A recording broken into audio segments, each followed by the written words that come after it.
Good morning and a welcome here to Wake Up Call with Dan Tortora, where sports truly meets that thing called life. I hope you're having yourselves a wonderful morning this morning, hanging out here inside of the Heritage Hill Studios. And of course, Wake Up Call with Dan Tortora with you between 9 a.m. and 11 a.m. Eastern Time. And you know we always go past 11, but 9 a.m. to 11 a.m. Eastern Time on YouTube.com and Facebook.com, both /WakeUpCallDT. Appreciate your patience this morning.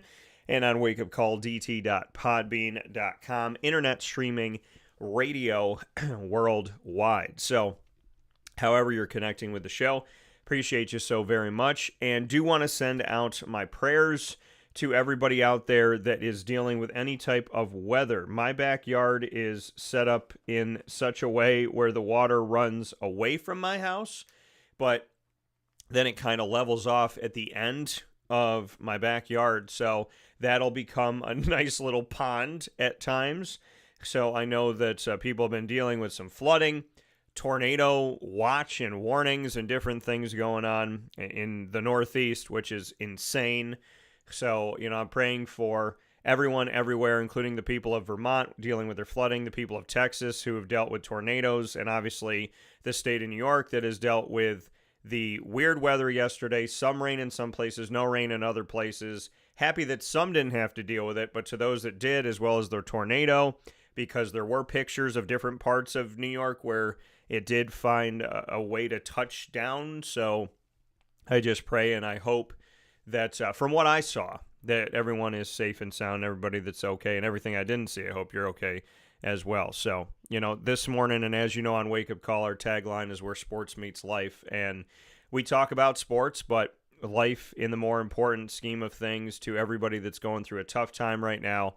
I just want you to know you are in my prayers, and I'm always hoping the best for you in Jesus' most precious name, in the name of the Father, and of the Son, and of the Holy Spirit. I woke up this morning with a lot on my mind, and I feel like my prayer list gets longer the older you get, and sometimes by the hour, sometimes by the minute, the day. So I just want to go ahead and let everybody know out there, if you're having a tough moment right now, I am praying for you. God is with you, and it is going to be okay. So just really love up the people that you have in your life and the animals, and don't waste time. Don't waste time and go after what you want. And if you don't get that certain thing, well, keep chasing your dreams, because God will get you there. But you got to be willing to get up and go. Inside of MonPazPopcorn.com is what's popping. Two awesome guests coming up today. You know them both very well.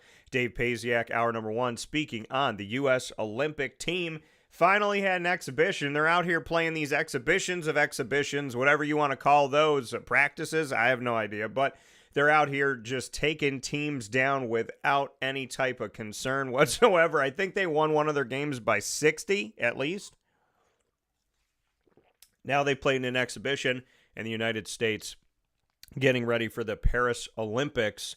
Took down Canada, who is a reputable team. So we'll talk with Dave about the U.S. Olympic team. We'll also get into the NBA free agency and NBA moves. There's things that have been secured now, the things that we had been hearing about, the different LeBron James and Paul George and Tyrese Maxey and so on and so forth. These deals that we have been speaking about now have been secured. And so we'll get into that. We'll also get into NBA Summer League. As Utah still has a Summer League, there's the California Classic that has just finished up last night. And we're going to see now from, I believe, tomorrow to the 22nd, July 12th to July 22nd, NBA Summer League will have all 30 teams in Vegas. And so we'll get into all that with Dave. Hour number 2, Papa Joe and I are going to talk about Major League Baseball. We're going to speak on the All-Star Week, the Major League Baseball 2024 draft. We'll also get into the trade deadline as we get closer to that. We are a little over 2 weeks away from it on July 30th, and we'll get into Saratoga horse racing. So a lot of great stuff coming up here where sports meets life inside of the Heritage Hill Studios. And, of course, Heritage Hill for you folks you can get to on 3149 Sweet Road in Pompey, out at the brew house in the country, and in the hustle and bustle and right there by so many towns and cities of central New York, you will find their newest location, Heritage Hill North on 628 South Main Street in North Syracuse at Sweetheart Corner. So, with all that being said, my guy at hour number 1 here and a good friend of mine, longtime basketball coach and analyst, Mr. Dave Pasiak. Mr. Pasiak, how we doing? Doing pretty good, Dan. How about you? I'm doing well. And Dave, you know, I know in the intro there, what you and I were talking about off the air is what inspired me to obviously make that comment about the flooding and different things going on. So I didn't know if there was anything you wanted to kind of just put out there or say out there to the people of Vermont, but you coaching out there and working out there, I know of many years this has become another home to you. So I wanted to give you the floor if there's anything you wanted to say to the people out there. Yeah, it's just, I mean, it's really ironic. It's almost a year to the date, a year ago to the date. It is a year ago to the week where there was unprecedented flooding and damage and whatnot throughout the state. And then overnight kind of repeated itself in northern Vermont, northern New York, northern New Hampshire.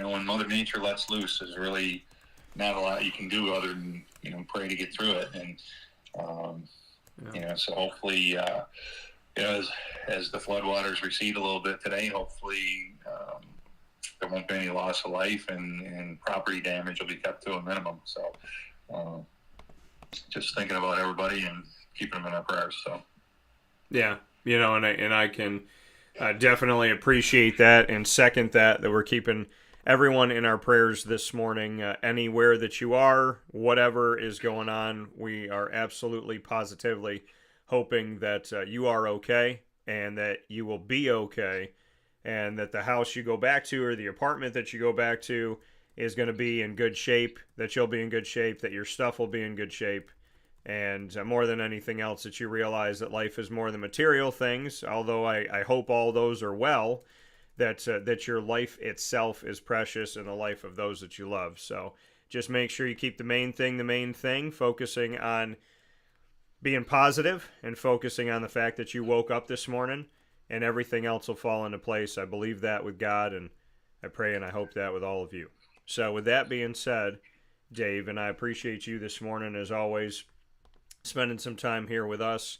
We got a lot of things to get into. The USA national team for men's basketball, obviously putting themselves in good position this season. We were, again, discussing this off the air. Would love to get your thoughts on this. Some people are calling it Dream Team 2.0. I'd love to get your take on the roster that we have for this season, or I should say this Olympics here that's happening over the summer, just what your overall take has been about this Olympic team. Well, I think on the surface, it's potentially the best and most talent-laden team since maybe the original Dream Team. I think that kind of one of the things, what tends to happen, I think, with USA basketball, I think what people don't understand is, I don't believe these guys don't get paid directly to play for USA basketball. And there's financial rewards in terms of, endorsements and building their brand and all that kind of thing. But sometimes, we think about the selfish athlete and everything. I think these, the guys playing USA basketball, they're doing it because they want to represent the country. And I think that, the Team USA model, I think it's followed a pretty cyclical pattern. I think, when the original Dream Team was formed, and David Stern really gets a lot of the credit for that. And there was two goals there. One was to kind of reestablish the U.S. As a preeminent power on a worldwide stage in basketball, and two was to kind of grow the game to all corners of the world. And I think in terms of growing the game, having the NBA stars, playing in the Olympics and playing international competition. I mean, you see the fruits of that with a number of, really high level international players that have kind of come on the scene, over the last, 30 years. So, but the cycle that the roster seems to follow is that the USA dominates on the world stage, and then I think, then after a couple of one or two cycles of that, you'll see more and more guys opt out, and guys aren't they have a tougher time getting elite guys to play in the World Cup, and guys are looking for reasons not playing the Olympics, and that continues to kind of propagate itself until we have a couple of really disappointing finishes in international play in the Olympics and in the World Cup, and then all of a sudden, everybody's reinvested and all in. So I think we're kind of heading towards a peak, or we've reached a peak in that, with this year's roster, because I think that, other than Kawhi opting out yesterday, I think that all of the top American players that you would want to see playing in the Olympics, I think for the most part are on this roster. So, I think it's top to bottom as good a roster as the U.S. has had, perhaps since the original Dream Team. The challenge is, I think some of the international teams, Canada being one, Serbia, I think, some of the teams that they'll face in the Olympics, France, I think, will be formidable. I think some of those teams have really narrowed the gap from where it was in '92 with the original Dream Team. So, looking forward to it. Should be interesting when they tip it off for real at the end of the month. Yeah, and that's the excitement that we have, right? Is having an actual USA basketball team with the talent, with the guys that you would hope to see, right? Because when we watch and I think it's kind of died off with people over the years, because I grew up with the Dream Team back in '92, and you go back and you see that team, those players. You see the Michael Jordans and the Scottie Pippens and the Larry Birds and the Magic Johnsons and so on and so forth, and it makes you stop and say, like, who could beat them? And exactly. And then you go over the years here, and there's just been moments where it's been frustrating. To me, I don't like it. Now, okay, I understand that you have a career, you don't want to get hurt, it's extra basketball, but then I also look at it and say, when you're competitive, you're playing all year round, you're keeping your body ready, you're keeping your body fit. I just look at it like this: whether I'm 38 years old, which I am today, or I was 21 years old, I would want to represent America. I would want to represent whatever country I'm from. I would want to go out there. That to me is an honor. And I feel like we've kind of overlooked that over the years. There doesn't seem to be the same appreciation. It's kind of like, hey, do you want to play in this summer league? No, I don't need to play in this. And I'm not talking about NBA summer league, but just kind of just saying, as a kid, where my mom would be like, do you want to do 1 camp, 2 camps, 3 camps? And it's kind of like, I don't want to really do that camp. I don't really care about that. It's not the same to me. This is the Olympics, and other countries dream about this, to represent their home country, their home nation. And it means the world to them. To them, it might be the only time that they get to be at that high of a level where the world is watching. Where these NBA guys, maybe they just get used to it, right? Everybody's watching us every night. People know who the Lakers are all over the world. People know the Celtics. And I just feel like some of this has gotten lost. And you have to polish off that, United States medal and look at it again and remember what you're representing. We look at this year's team. Bam Adebayo, Devin Booker, Steph Curry, Big Anthony Davis, Kevin Durant, Anthony Edwards, Joel Embiid, Tyrese Halliburton, Drew Holiday, LeBron James, Jason Tatum, Derek White, who's taken the place of Kawhi Leonard, the coaching staff, Steve Kerr, Mark Few, Tyronn Lue, Eric Spoelstra. So when we look at the roster itself, Dave, and we look at the coaching staff, I'd love to get your thoughts on both, because this is a very, substantial team here to see all these guys together. Tatum and Holiday and White just won an NBA championship, the 18th for the Celtics. LeBron James is LeBron James. He's won multiple championships. Kevin Durant is an NBA champion, and of course Steph Curry is an NBA champion. We look at this team throughout, and this is an incredible and highly expensive team if they all played on the same NBA roster. But I'd love to get your thoughts on this roster for USA Basketball, as well as the coaching staff, because there's some very notable names here. And, of course, as a fan of Gonzaga, I see that Mark Few and circle that name right there. Yeah, I think that, if you kind of retrace the history, I think, when Jerry Colangelo took over USA Basketball and he brought in Mike Krzyzewski as the national team coach, I think that they kind of built a structure and a culture of having a true national team, like you see in soccer, for example.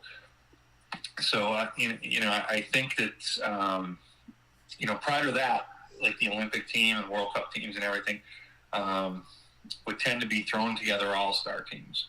So I think having a coach, starting with Kay and then Greg Popovich and now Steve Kerr, I think they've built some continuity into the program. Several of the guys on this year's roster, most of the guys on this year's roster have represented USA Basketball in the Olympics or the World Cup or whatnot,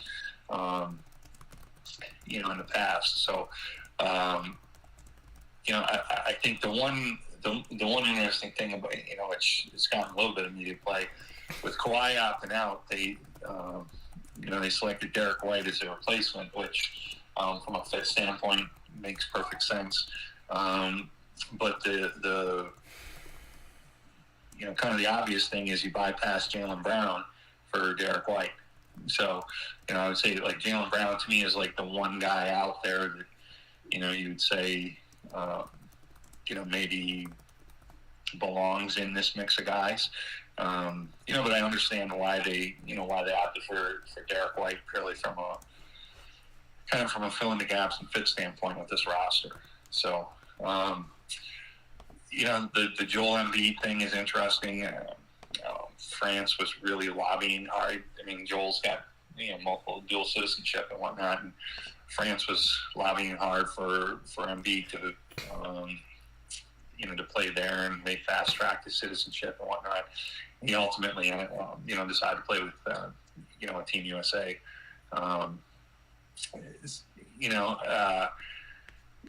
Durant, LeBron. I mean, it's a little bit of an older roster. Curry. Anthony Davis is already top 30. Embiid is 30.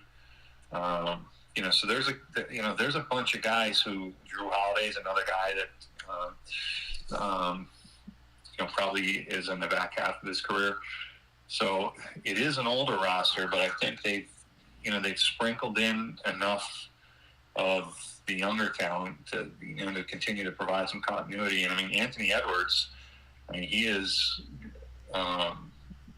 he spouted off about it, about how he's the number one option and everything. And, he has in international basketball, both in the World Cup and so far in the exhibitions with this team. I mean, he may end up being their go-to guy or their best player when it's all said and done. So, really good roster. I think they've got some, quite a bit of versatility and the biggest thing is like checking egos at the door when you put together, a cast like this. And at least, in the early going, I think that's one thing that this national team approach and having some continuity with the coaching staff. You got, Kerr and Lou and Spoelstra, three of the most respected coaches in the NBA. And then Mark Few, who, is probably as respected as any college coach, rounding out the staff. So, I think they've done a great job putting the team together, and hopefully we'll see what the games bring. Where would you put this staff when you look at the United States team here? Steve Kerr is the head coach, Mark Few, Tyronn Lue, and Eric Spoelstra as assistants.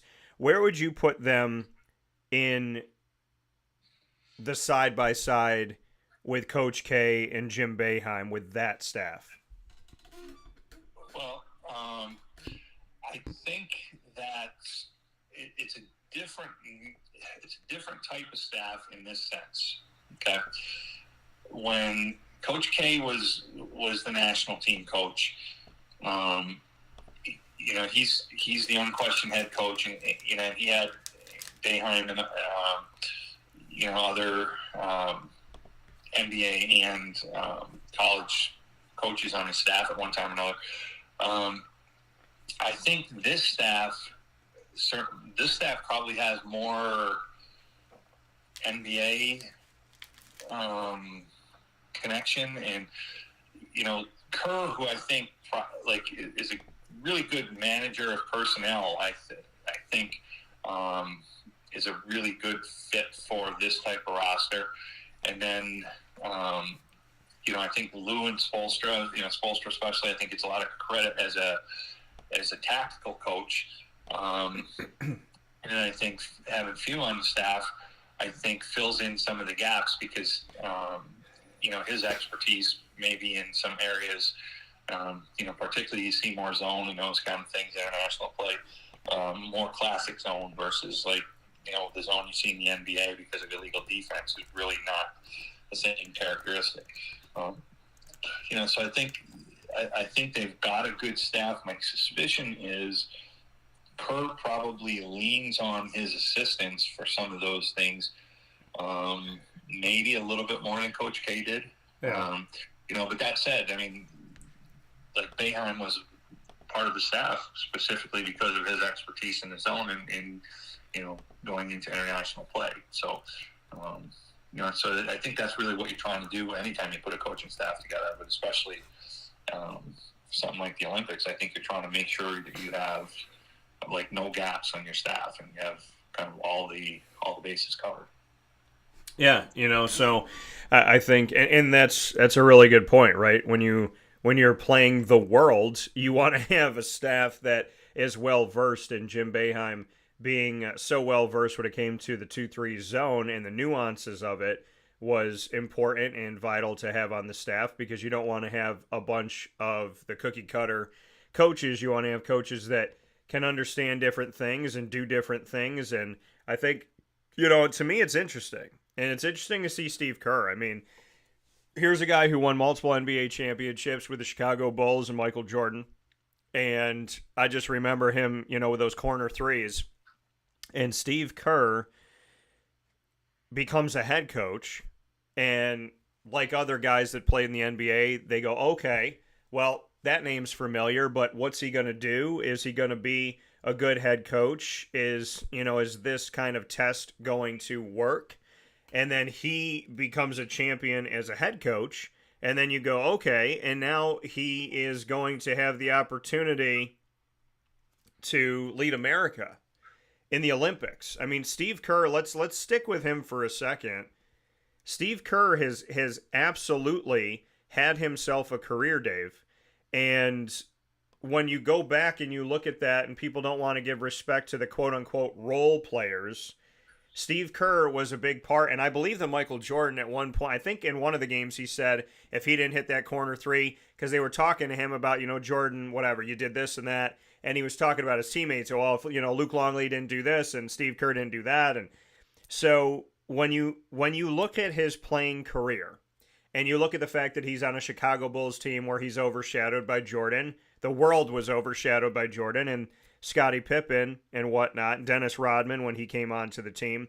What can you say about the life that Steve Kerr has built in basketball to be a champion as a player, be a champion as a head coach, prove that he can sustain success as a head coach, and now he has the opportunity to try and lead America to a gold medal in the 2024 Paris Olympics? Yes, I mean, it's a pretty good run when you think about it, especially if they close it out with the gold. So that, there's very few guys in basketball history have had an opportunity to accomplish all those things. So, and I think, like, if you look at the NBA, guys like Kerr, who were like the consummate role player. I mean, you look at right on his staff, Tyronn Lue probably falls in the same category. Sometimes it's the role players that make the best head coaches in the NBA, as opposed to like the elite level players. Sometimes the star players have struggled a little bit as head coaches. And I think back to when Wilt Chamberlain became a head coach even. But the issues with the star player is they can't relate to how difficult the struggle is for the run-of-the-mill roster player, run-of-the-mill player. And so I think a lot of times it's the role players, the guys like Steve Kerr, that really make outstanding coaches, because I think they get the big picture and understand how to kind of get the most out of the whole roster. And Kerr's also got he's got the seems to have the the disposition and whatnot that he can relate to the star player. I mean, you go back to the original Dream Team. I think that Chuck Daly was a master at that. A guy who could coach the bad boy Pistons, and then he figured out that the key to the Dream Team was developing a relationship with Michael Jordan, and so they played golf every day, and so I think Kerr seems to get that, like your relationship with your best players and with your players in general, because at the professional level, unlike college, and I think that's why some college guys have a little bit of difficulty making the jump sometimes. At college, it ends with the head coach. In the NBA, it ends with the players. So you as a coach need to be able to work with the players. And I think Kerr's done that really well, and he's a great choice for the national team coach, because of that. Yeah, and I think when you see what Steve Kerr has done in his career, like you said, I mean, this is remarkable, and it's a really special run to see. I mean, one thing to be a champion as a player, a champion as a head coach, and now to try and be a world champion. Steve Kerr, a lot of credit goes to him. Mark Few, like I said, a big fan. And Tyronn Lue, he got his debut when here he is. I mean, he played in the NBA, and he's out in Cleveland, and LeBron James is there, and you're thinking, okay, here's Tyronn Lue, young gun, and here's LeBron James, who seems like the head coach, the GM, and all that stuff, and how's that going to work out? And Tyronn Lue he's sustained his career in the NBA as a coach. And Eric Spoelstra, I wondered, because when Pat Riley is there and you got him on the sidelines, I mean, that is a very, very difficult person to have to go after. And to see everything, and I have a lot of respect for Pat Riley and the work that he did in Miami and the type of, I mean, I look back on those coaches and just seeing the sideline in college and pro, and just thinking to myself, looking back on it, I'm like, wow, like I literally saw history come alive. These people that other people are paying attention to and whatnot, and it's just amazing to see what Eric Spoelstra has done in Miami, coming after Pat Riley and the work that he's put in. So credit to this entire staff. Honestly, from my seat, and I'd love to get your thoughts on this, Dave. When I look at this staff for the United States for the Olympics, Steve Kerr, I'm like, okay, he's obviously proven what he can do as a coach. Mark Few, I mean, my goodness, Gonzaga is one of the schools that's not in the quote-unquote power conferences that actually gets respect. They're a team that, I think when, like, from year to year where people argue, well, Duke's got to get in and Kansas has to get in no matter what the record, and Kentucky's got to get in, that Gonzaga is one of those teams now where people are like, well, you can't have the tournament without them, even if they struggle. Like last year, they had struggled during the regular season. They get into the postseason. They obviously had success. They continue to do so. And Mark Few has been in the few when it comes to consistency as a coach. And of the guys that have retired, him and the Izzos of the world, those are the guys that you kind of look to now as the when it comes to consistency and sustainability in college basketball in Division I. And like I said, Spoelstra, I mean, he's gone above and beyond what I thought he would do in Miami. But Tyronn Lue, this is where I want to really circle it, because when he got that opportunity, I'm thinking, okay, this was a guy who wasn't the star of an NBA team. LeBron James is a star.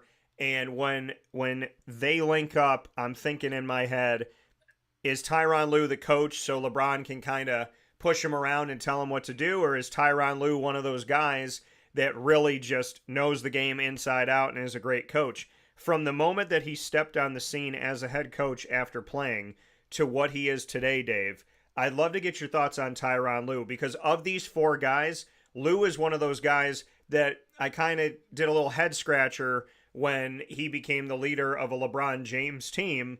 And now, all these years later, I'm sitting here saying to myself, is Tyronn Lue really the truth? And I'd love to get your thoughts on it.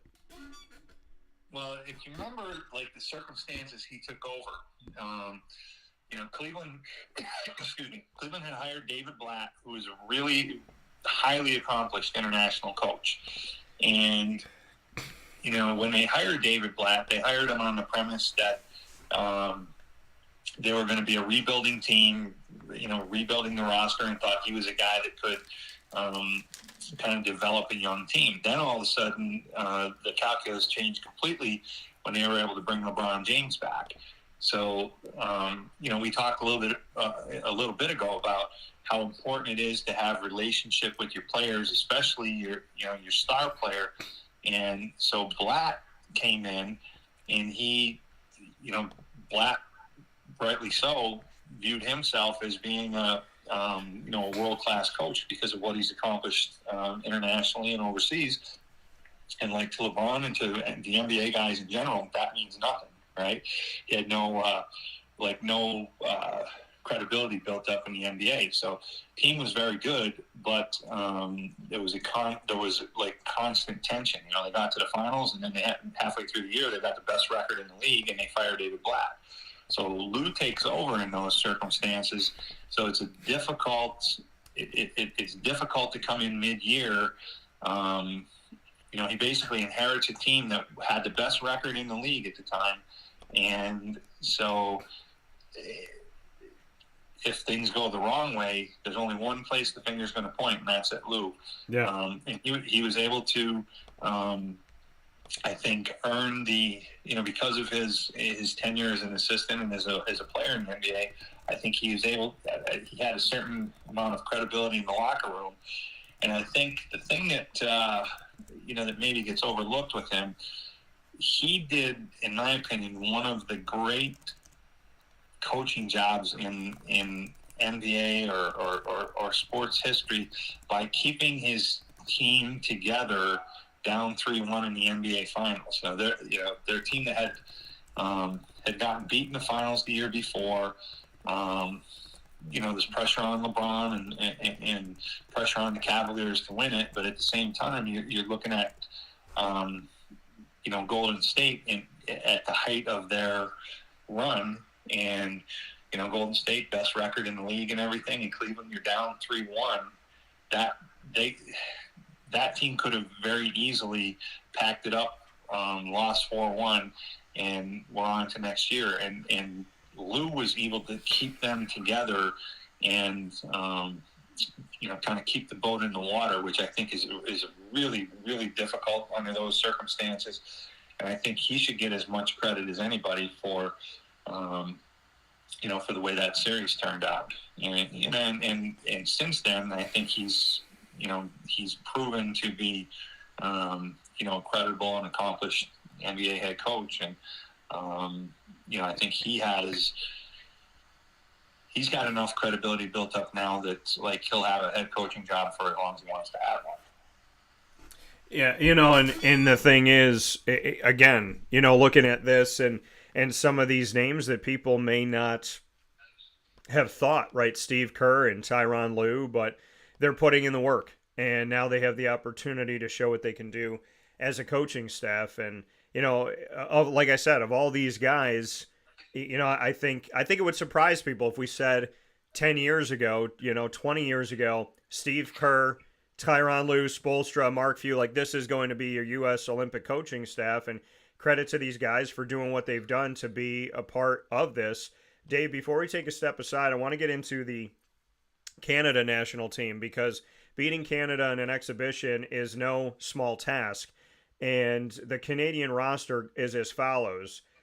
We have Nikhil Alexander Walker. We have RJ Barrett, Kem Birch, Dylan Brooks, Luguentz Dort, and Luguentz, I think it is. I apologize if I've said that wrong.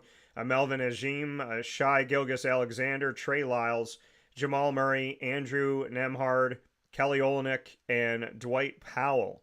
Your thoughts on the Canadian national team coming off of this exhibition with America and in general, because everyone talks about the United States. What can they do? What can't they do? They're always a topic of conversation, but there's other teams, like you said, there's other nations that have gotten better, and you had made mention of America. Is this Canadian team of this roster that I just mentioned, is this a viable team in the Paris Olympics? Yeah, I mean, I think they're a team that's going to be right in the hunt for a medal. They beat the U.S. in the bronze game in the World Cup, and I know neither team had all of their top players at that point, but Canada has I think 10 NBA guys on the roster, which for an international team is pretty high. And I mean, when you got Gilgeous-Alexander and Murray, I mean, they've got a backcourt that can match up favorably with anybody in the world. So, I think they're certainly a dangerous team, and I think, probably along with Serbia, maybe as much of a threat to the U.S. as anybody in the tournament. And I certainly, I expect the Canadians to be right in the mix for a medal for sure. Yeah, and just to make a note of this roster that I mentioned, Canada going 6-2 in the World Cup. 8 players from Canada's bronze medal team are on this team this summer in Paris. So 8 of those members that just had success that are back on the roster again, and 11 players with NBA experience, including team captain Kelly Olynyk, who currently plays for the Toronto Raptors, has played in over 750 games across 11 seasons in the league, which is insane because I remember covering Kelly Olynyk and watching him in college and then covering him at NBA Summer League and when he was a member of the Boston Celtics, and now to see that he's played more than a decade, I'm like, where did that time go? But speaking of time, Dave and I have other things to talk about here. We're going to get into some NBA moves as well as Summer League, as the California Classic has wrapped up, and that Summer League in Utah, all leading into the big Summer League event, which is all 30 NBA franchises converging at one time on Las Vegas, Nevada. That's coming up right after this on Wake Up Call with Dan Tortora from inside of the Heritage Hill Studios. Stay with us.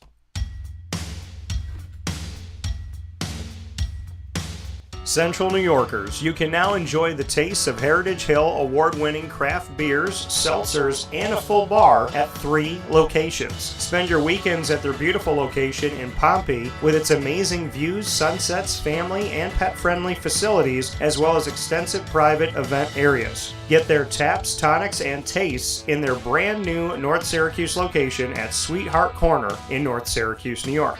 When flying in and out of Syracuse Hancock International Airport, make sure to visit their Palladino Farms location. At Heritage Hill, they believe in supporting our community and are excited to now meet you where you're at and where you're going with their local farm-raised tastes. Find out more information at heritagehillbrewery.com.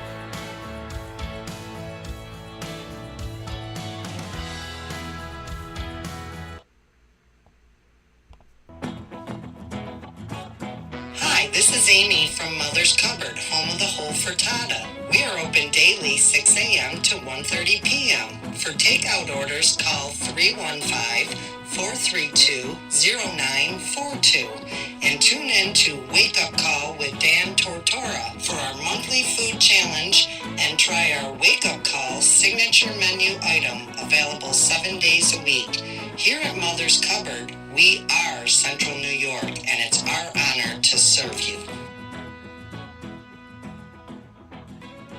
Ma and Pa's Kettle Corn and Popcorn Factory remind us that every day is worth celebrating at 201 7th North Street in Liverpool, New York. Open Monday through Saturday in-store and always online at maandpaspopcorn.com. Serving our Central New York community and beyond, order anywhere, anytime at maandpaspopcorn.com. Stop in to get a tin at Ma and Pa's on 201 7th North Street in Liverpool, New York to get your half-price refills for the rest of your life. Come to Ma and Pa's for your holiday gift giving for family, friends, employees, and clients. And remember, for fundraising and events, to call 315-450-6272. That's 315-450-6272. Ma and Pa's Kettle Corn and Popcorn Factory. How corny are you? This is Jimmer Sikowski, owner-operator of Chick-fil-A Cicero, 7916 Brewerton Road in Cicero, right in front of the Home Depot. I had a deep feeling that God wanted me to do something bigger with my life and to help people, help others. I kept putting Chick-fil-A in my life, and I realized as I was going through the franchise selection process that positively impacting the lives of others was really core to what we do here at Chick-fil-A. First of all, it starts with the food. The food is brought in fresh daily. We bring in local produce. We prepare to order in the kitchen. We hand bread our chicken. We hand spin our milkshakes. It's great food. It doesn't taste like fast food. I think the second thing is the way people feel when they come in a Chick-fil-A restaurant. It's different. We try to treat people with intentional kindness here, which is very different and deeper than good customer service. And so I think it feels remarkable for most people to come in a Chick-fil-A restaurant. And then lastly, the impact that we try to have in the community is very different. It's a big part of the expectation of every operator of a Chick-fil-A restaurant is that they're actively engaged in their community, they're a leader in the community, and they're making a difference. When they realize that what we're striving to do is to shine a little light in their life, that's a very, very different experience than you will have in any other quick service restaurant. And it's that remarkable experience that I think people will emotionally connect with. Carvel DeWitt, it's what happy tastes like. Do you know why? Because we make ice cream. Creamy, rich, flavorful ice cream. Not yogurt or iced milk like some of our competitors. Ice cream. Fresh, by hand, daily. For the calorie conscious, we have something new for you. Our new Carvelite. Same great flavor, creaminess, and texture of our regular ice cream with only 35 calories an ounce. So whether you want an ice cream cake, flying saucer, dasher, carvalanche, hard or soft ice cream, we will satisfy your craving with our fresh, handmade regular or new Carvelite ice cream. Carvel DeWitt. It's what happy tastes like.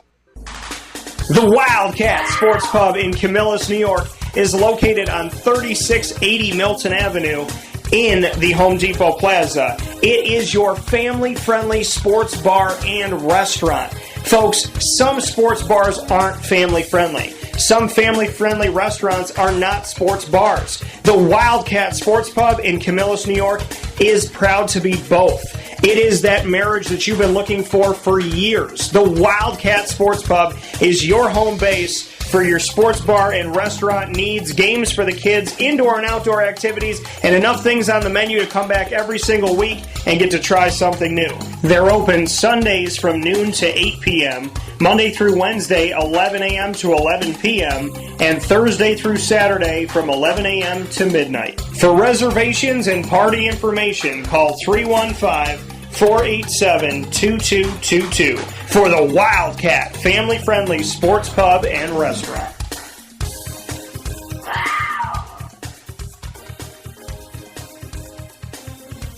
GG Cards and Breaks. Like, comment, subscribe.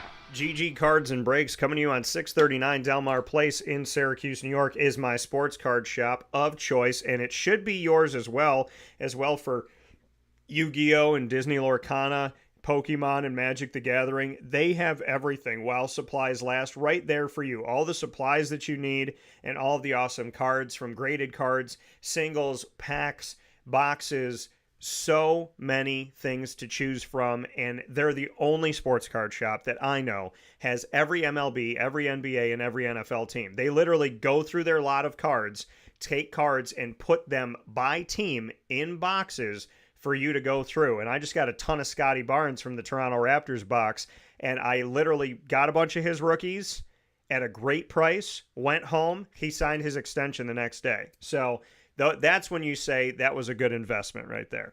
Go to GG Cards and Breaks and invest today on cards that you can have. And it's like the stock market, folks. Buy, sell, and trade. So go and get them there and keep them in your collection, or trade them with somebody else, or sell them for something at some point.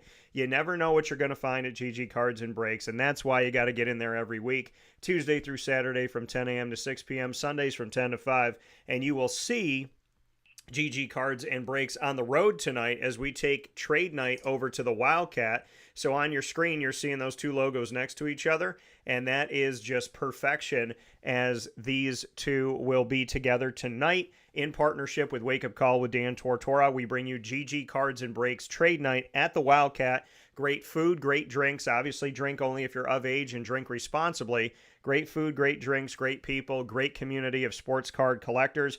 And you can bring your collection tonight to buy, sell, and trade. Or if you don't have any cards you want to bring, you're welcome to come out and buy as well. And, you know, whatever you get, you might want to buy and trade and move and this and that.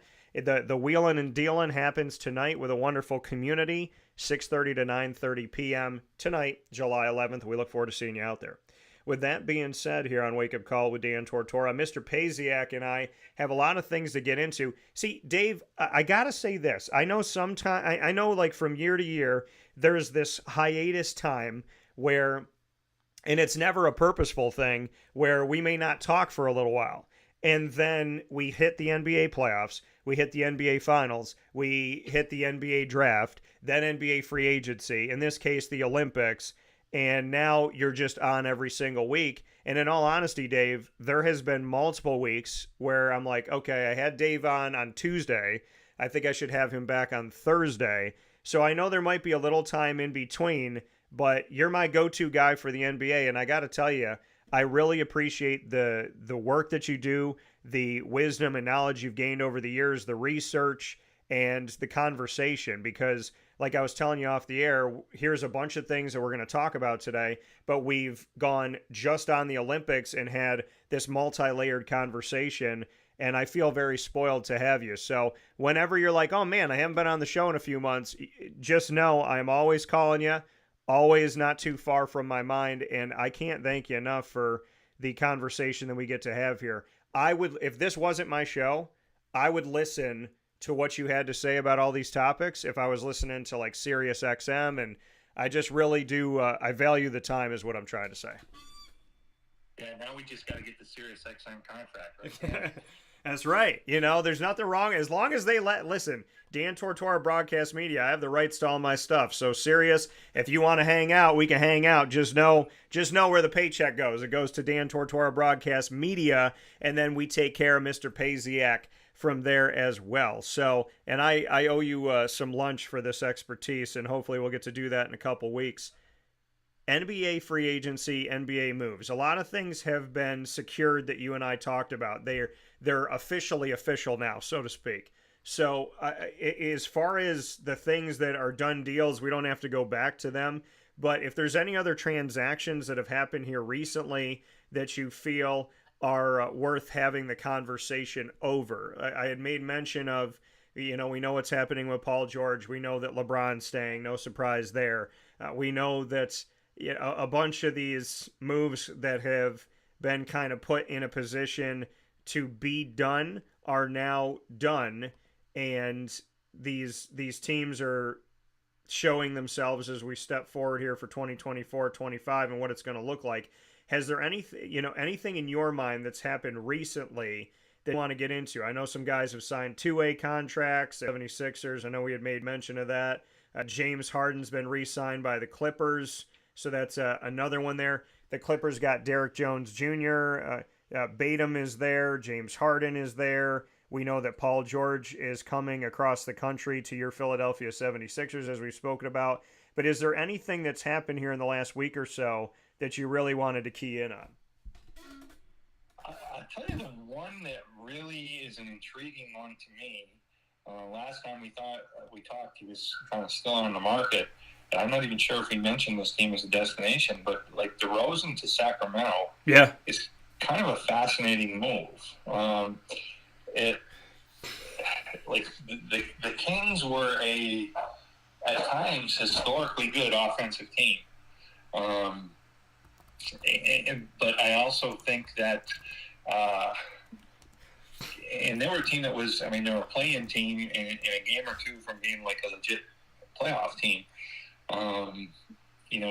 With Sabonis, who I think is one of the more underrated guys in the league, De'Aaron Fox, like on the surface, bringing in DeRozan seems to lean into more of what the Kings already are, as far as being a really good offensive team that has some deficiencies at the other end of the floor.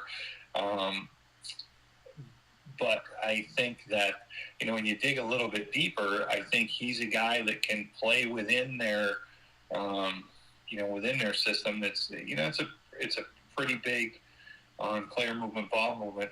But I think when they get stagnant, I think he's a guy that can also score for you and create shots. I think him and Sabonis in the screen and roll will be really effective.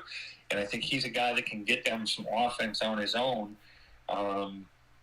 when they need it. So that was one move that caught me a little bit by surprise, and I'm fascinated by it,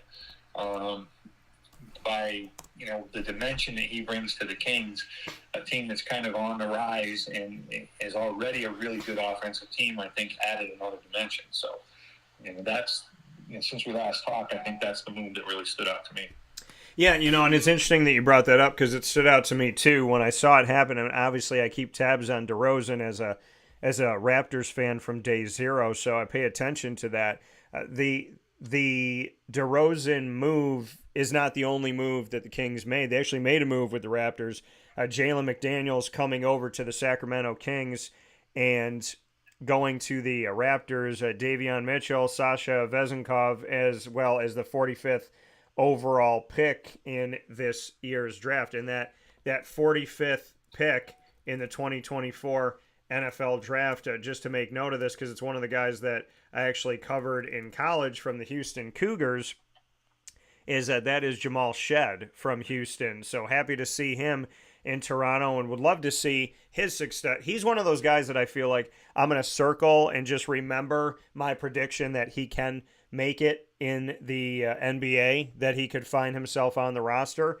And if he's going to start in Raptors 905, then I hope that things obviously go well for him.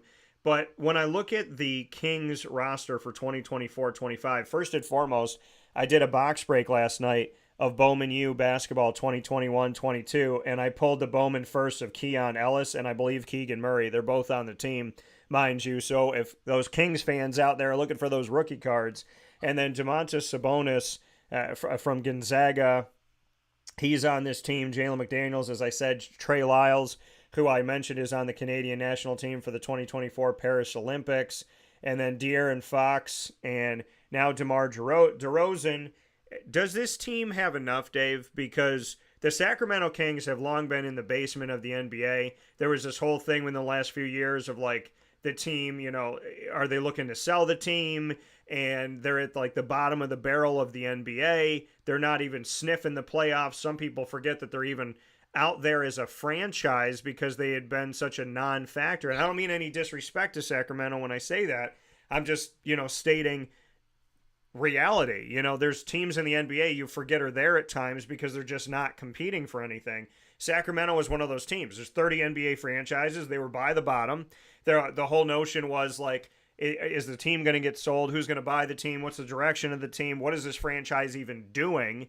And then within the last couple of years, they just shot up out of nowhere to a lot of people. And here they are on the stage. Now they make a couple moves. Now they have DeMar DeRozan. So for bare minimum, Chicago Bulls fans, Raptors fans, Spurs fans are going to pay attention and go, okay, what's this DeRozan thing going to look like in Sacramento?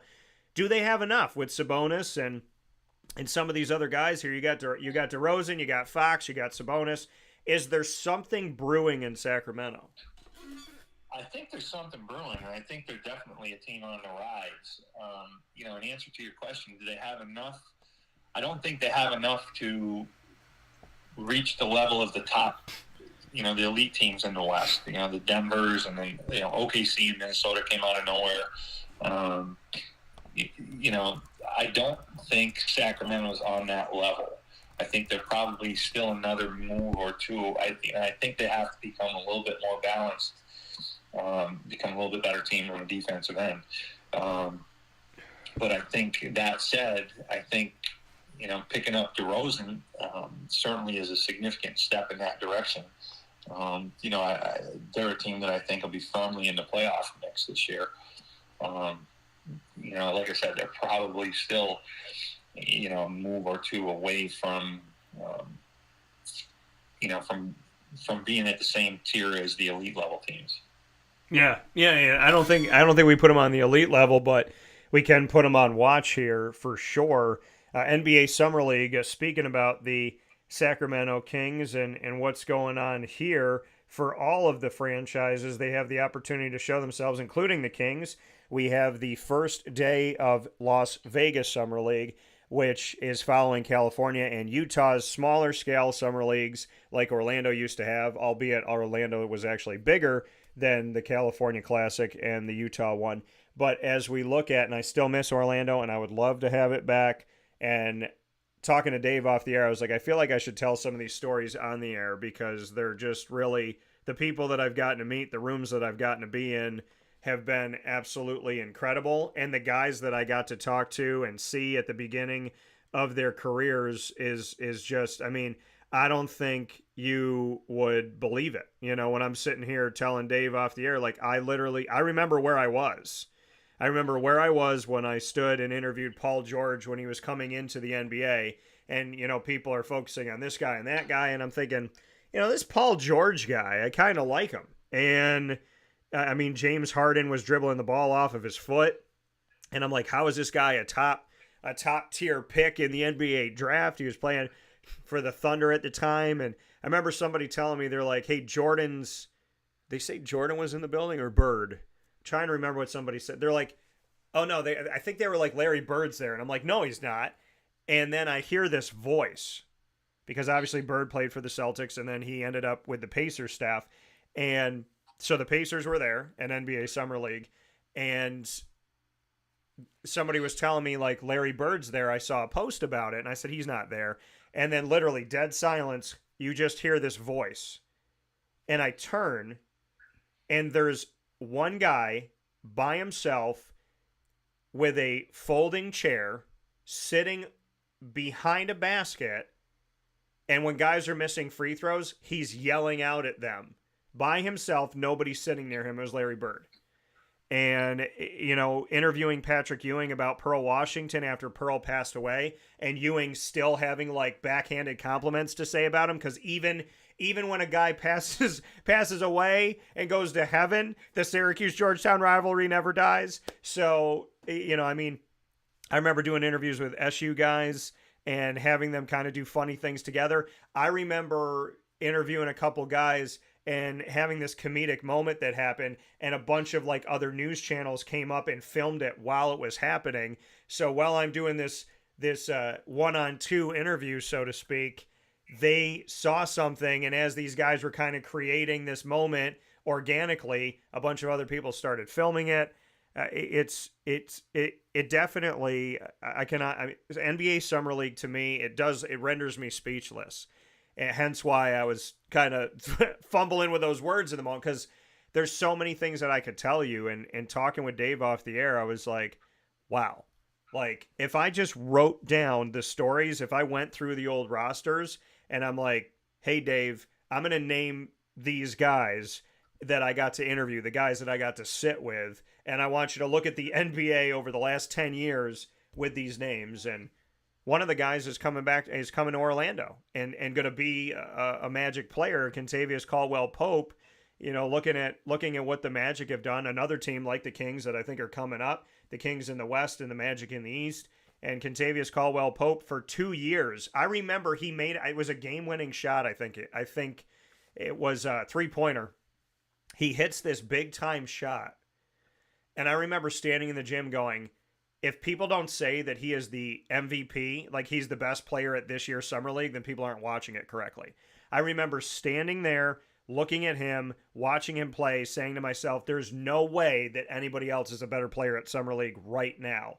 And then that guy goes on and he goes to the NBA and he plays for multiple teams, and you see him on teams that are in the playoffs, and now he's still a guy that's got legs in the NBA. And you go back and you look at that and say, he's playing in the Amway Center now, but he was playing in the practice court connected to the Amway Center years ago when I was watching him, and he wasn't a member of the Orlando Magic, and he was just trying to make any NBA roster, and how his life has come full circle. I would love to talk to him about that, being at Orlando Pro Summer League, hoping somebody sees you, and now that practice court that you were playing Summer League on is your practice court as a member of the Magic these years later, which is pretty surreal and amazing. We look at Summer League now, Dave. We're in Vegas. It starts today, the 12th to the 22nd. And if those of you are wondering, is there a game or two to watch, Dan? Yeah, there's a few tonight. This afternoon, I should say, it starts. Cavaliers against the Magic. You could see Kentavious Caldwell-Pope potentially. We'll see. But some of these guys play, some of them don't. I know Kevin Durant came with the Thunder and sat on the bench, and I learned a lot about Kevin Durant from NBA Summer League in Orlando.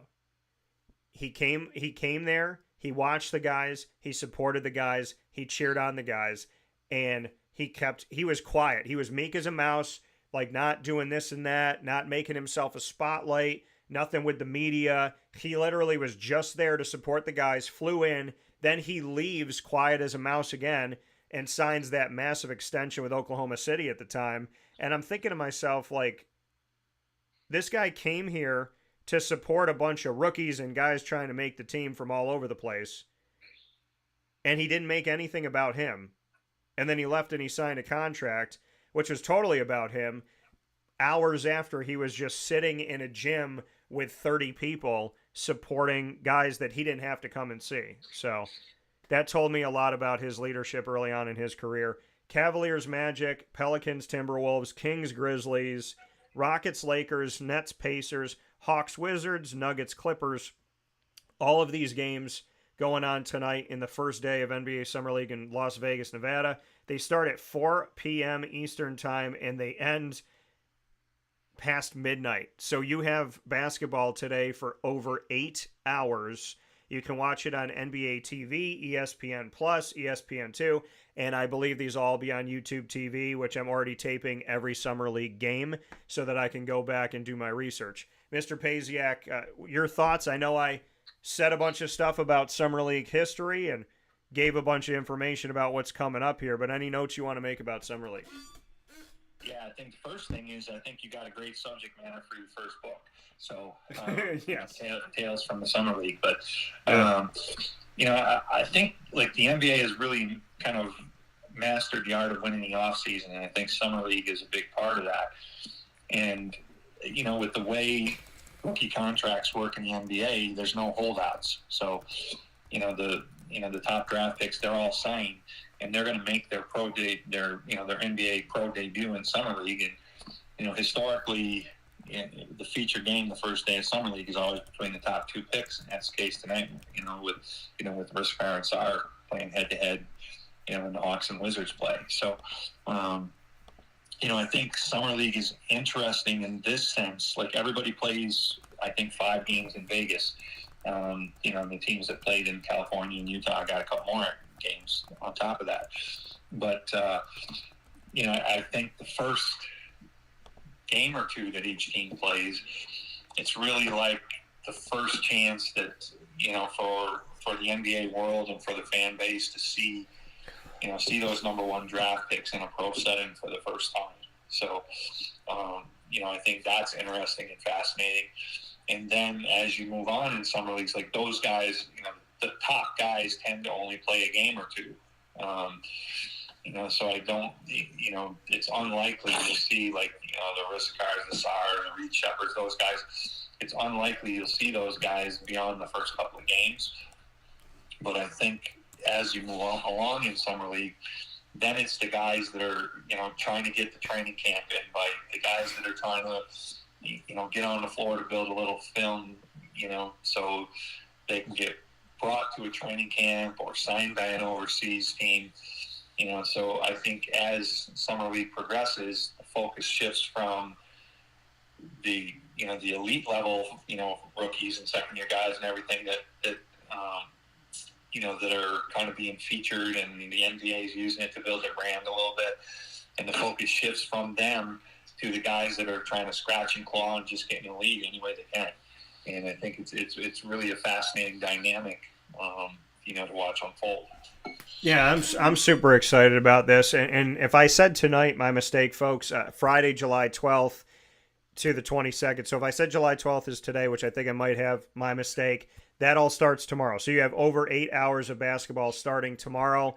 Then Saturday is nuts. For you Raptor fans out there like myself, they play the Thunder at 8:30 p.m. Eastern Time. This is the Raptors' first game of Summer League, and that'll happen this Saturday, July 13th.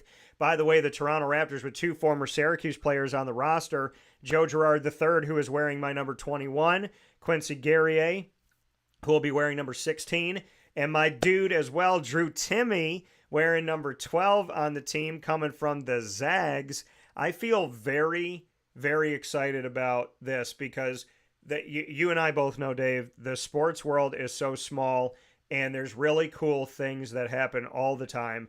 And I want to thank God that not only the Toronto Raptors are going strong, but when I look at their roster, I'm like, Dylan Deshoe, interviewed him from Texas, interviewed Quincy Guerrier, interviewed Joe Girard III, interviewed Jamal Shedd, interviewed Drew Timme, and those are the benefits of having the NCAA be so gracious, and since COVID allows Zoom conversations, so I don't have to be in every single location of the NCAA tournament and still cover every single location of the NCAA tournament. So many thanks to the NCAA, their incredible staff and wonderful people that I've gotten to talk with, and to the history that we've made over the years of speaking with teams from all over the world. And now when I look at this roster, without having that connection and that opportunity, I couldn't talk about Dylan Deshoe. I couldn't talk about Drew Timme, or Jamal Shedd. So to me, this is really awesome to see them on the Raptors because I already have some history with these guys. So Shedd will wear number 23. Dylan will wear number 31. Grady Dick, who was drafted last year, he's going to wear number 1 on the team. We'll see how much we see him. And Ulrich Shamshi, he just got brought onto the team. Jonathan Magbo, he's going to be out there as well. So some of these guys, Jacoby Walter, who's named after Michael Jordan and Kobe Bryant, who was drafted in the first round out of Baylor by the Raptors, will wear number 14. We'll see him in this because you normally see the rookies unless they're like, the top 1, 2, 3 pick. However, at Orlando Pro Summer League, we would see those number 2 and 3 picks. Typically not the number 1 overall pick, but you'd see the other guys. So with that being said, Mr. Pasiak, I will have you back here very soon because, of course, Summer League starts tomorrow with all 30 teams being in action over the next almost 2 weeks. And I look forward to that and feel very, very excited that the Raptors are going to have a lot of familiar faces for me to watch. I want Joe Girard, whatever he does, to just grab one of those, even if it's a practice jersey or a t-shirt. Toronto 21 is the jersey I wanted to wear as a kid on the Raptors. The fact that one of my good friends is wearing that, Joe Girard, if you are listening, take that jersey, put it to the side. Lord knows they're going to give you a few of them, so just make sure one of them goes missing. Dave, as always, I appreciate your time and everything that you bring to the table. Great conversation as always, Dan. Yeah, a lot of fun. And Joe, just so you know, we're ending this segment at 10:21. That's a sign. You put that jersey off to the side. Dave, I'll talk with you soon, and safe travels if you head back to Vermont here within the next couple days. All right. Thanks, Dan. Talk to you soon. All right, take care. That coming here on Wake Up Call with Dan Tortora, where sports truly meets that thing called life. We're going to take a step aside from the Heritage Hill Studios. Heritage Hill, 3149 Sweet Road in Pompey, out in the country. Beautiful views. And, of course, you can go out there and rent space. They have so many great pieces of the Palladino Farms that you could find at Heritage Hill Brew House area. And, of course, you can also go to Heritage Hill on their newest location, Heritage Hill North. You could find that by going to 628 South Main Street in North Syracuse, right at historic Sweetheart Corner. We were there last week in our CNS broadcast that we do every single month. You saw us last week. You'll see us again, God willing, very soon. We'll take a step aside for a fast break on Wake Up Call with Dan Tortora, and we'll be back with Papa Joe for hour 2 right after this.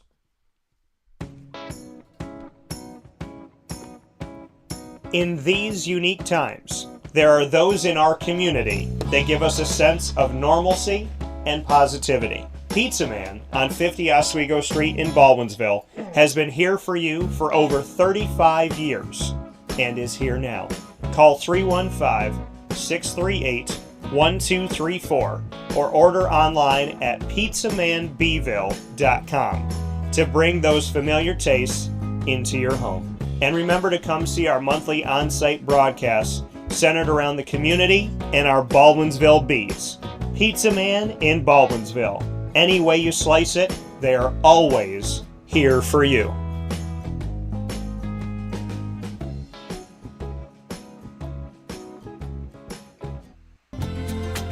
Looking for your next ride? Look no further than Great Lakes Honda City, located on 7140 Henry Clay Boulevard in Liverpool, New York. Serving our community for decades, their new and pre-owned vast array of vehicles are available to you Monday through Saturday on site. To search from home, shop at GreatLakesHondaCity.com. Call 315-365-5576 to set up an appointment. That's 315-365-5576 for Great Lakes Honda City, 7140 Henry Clay Boulevard in Liverpool, New York. Great cars, great people, Great Lakes.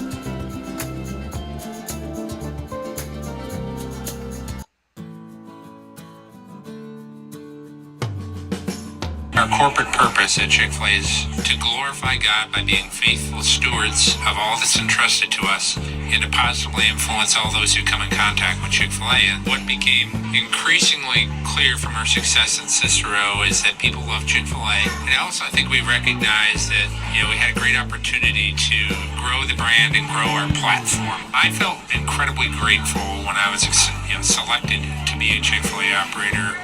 I think what it's meant for me, what I've come to realize on a very deep level is that this is a calling for me. It's not a career, it's not a job. The Lord called me to be a Chick-fil-A operator and to use these restaurants to glorify Him and to positively influence other people. I'm blessed. I'm very blessed. Head to Chick-fil-A Clay on 3974 State Route 31 in Liverpool, New York.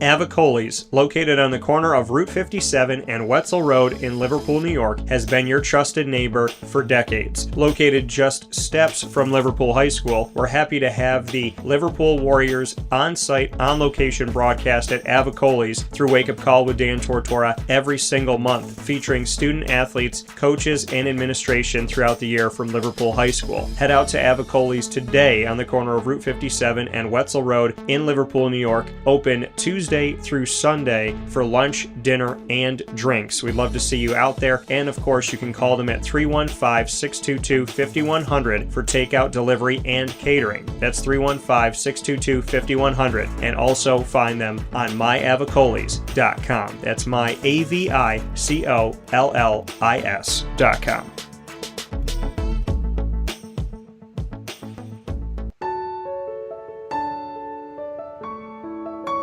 Having peace of mind when you're out of town that your furry-loving friend is safe and sound means taking them to Canine Campground, because we all know that when it comes to the love of our pets, it goes well beyond the call of duty to make sure they're safe and sound. Right, Lily? So take a ride to 242 Johnson Street in East Syracuse, New York, and see Canine Campground and where your dog will be staying, in the classic cabin, the executive cabin, the grand cabin, or of course the luxury cabin, because if you know Lily, you know she loves luxury. Now you don't have to wait to the last minute to find a family member or a friend that'll take your dog for a few days.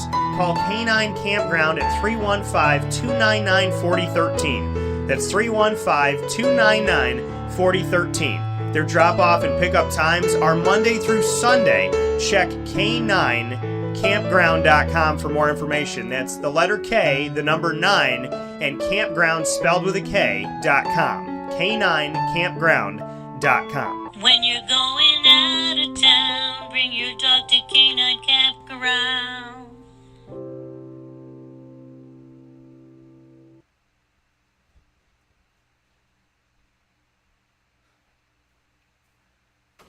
Welcome back here to Wake Up Call with Dan Tortora, where sports truly meets that thing called life.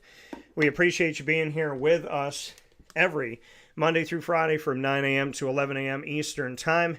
We are, of course, hanging out here inside of the Heritage Hill Studios. Heritage Hill coming to you in two incredible locations in our community. You can go and see them in the country at Heritage Hill Brew House out in Pompey on 3149 Sweet Road in Pompey, New York. The incredible, incredible views. It looks like God took a paintbrush and just made something absolutely incredible. If you've ever felt this way, folks, and if you haven't, well, you'll feel it when you go out to Heritage Hill Brew House in Pompey. If you feel like you've literally walked into a painting, that's what it looks like at Heritage Hill Brew House. And at Heritage Hill North in North Syracuse, it is literally perfectly centrally located. Whether it's North Syracuse, Cicero, Clay, Liverpool, coming out of the city of Syracuse, Mattydale, wherever you are, right by the airport, Heritage Hill North. So for those of you that got a layover, maybe your flight's been delayed, whatever's going on, Heritage Hill North is the place to go, especially when you're coming into town. 628 South Main Street, North Syracuse, New York. Head out there today. Papa Joe is here with me. We got a lot of Major League Baseball talk to go on, and we are so happy to have PJ back on the broadcast. He is feeling better. He is doing well. And, you know, I will say this about Papa Joe.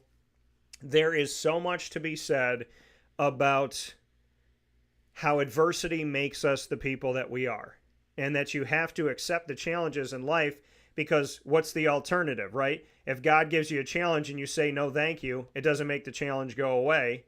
You got to face it no matter what. And PJ has been such a wonderful, wonderful example of someone who appreciates life, wants to live, loves their loved ones with everything that he's got.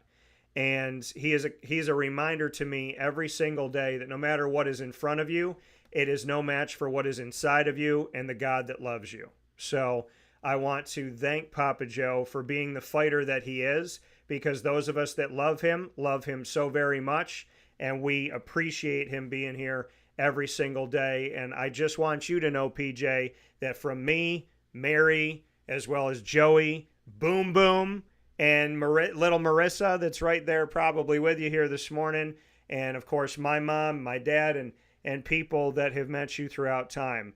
The fact that you fight the way that you fight and give the way that you give, I am hard-pressed to find any other example in the world of someone who wants to live, who values their life, and appreciates the moments that they have. The fight that you have inside of you is a constant reminder to me every single day that nothing that God gives you is too hard to handle, and I am so happy for the fight that you have, because the world without you in it would be a very, very different place, so we love that we got you here. Well, thank you, Daniel. I have had my challenges. There's no doubt about that. And this latest one was a little bit of a scare, too, but hopefully tomorrow I'll be able to get the results of whatever test that I was taking and see if there's any ramifications that I have to put up with. But I roll along. You're right. I have to keep rolling along. I have a good support system. Got you and the family and Joe and Mary and everyone else. So I do what I have to do, Daniel. I know you do, and you do it well, and we're just happy. We're happy to have you here, Papa Joe, and I'm happy with the fact that so many people around the world now know my PJ from watching and listening to Wake Up Call with Dan Tortora. Of course, Monday through Friday from 9 a.m. to 11 a.m. Eastern Time, and on Thursdays when PJ joins me from 10 a.m. to 11 a.m. Eastern Time. So we got a lot of stuff to get into, PJ, and I don't know if you want to go through your normal rundown of where baseball is at, because I know we're talking about the draft and we're talking about the trade deadline, which is July 30th, and heading into All-Star Week, which officially starts. It's not an All-Star weekend. It's not an All-Star game. It's All-Star Week now, as it starts on July 12th. It goes all the way through the 16th. So we're seeing 5 days, which is almost a calendar week. I don't know if you want to start going right into the All-Stars, or if you'd like to start things off by giving a rundown of where Major League Baseball is divisionally going into the All-Star Week. So I'm just going to kind of unleash you and let you go wherever you'd like to go as we head into the All-Star break here within, tomorrow? Less than 24 hours. Yeah, I'd like to roll along. Okay, There's go a lot ahead. of comments I have to make with respect to the division standings and the men that are able to stay above. So PJ, what I'll tell you is, before you do that, I have to officially say this because I feel like you'll appreciate the terminology this way. If you're going to tell us where all of the divisions are heading in to the All-Star break and the first half of Major League Baseball's 2024 season being over, the only way that I could tell you to do it, PJ, woof away. All right, well, let's start with the American League, and I usually start with them, and we'll see what happens. A lot of stuff happening in the American League, especially with the Yankees. Yeah. The Yankees are playing sorry baseball. Baltimore has surged ahead, and just like we predicted, they're 57-35. The Yankees are 56-38. They're 2 games behind. Boston is playing good ball lately. They're 50-41. They're 6.5 games behind. Certainly not out of anything at all.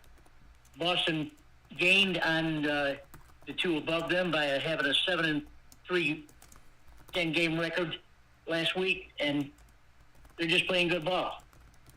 In the Central Division, we got Cleveland at 57-34. Minnesota's 53-40. They're 5 games behind. Kansas City, which is my pick for this division, at 51-43, is 7.5 games behind. Don't know how they're going to get going, but Minnesota crept up on the other 2 with a 7-3 record the last 10 games. Things are variable this time of year. A lot of guys are getting hurt. A lot of minor league players are trying to slip in and out and stuff. So it's not an easy time for baseball. This is a good time to take a break, especially. In the West, we got Seattle at 51-43. Certainly the weakest of the divisions. Now, what did I tell you about Houston over the last 3 or 4 weeks? Yeah. Houston is now 48-44. They're only 2 games behind Seattle. Not only that, they were 7-3 in their last 10 games, while Seattle was only 4-6. Texas is 44-49, 6.5 behind.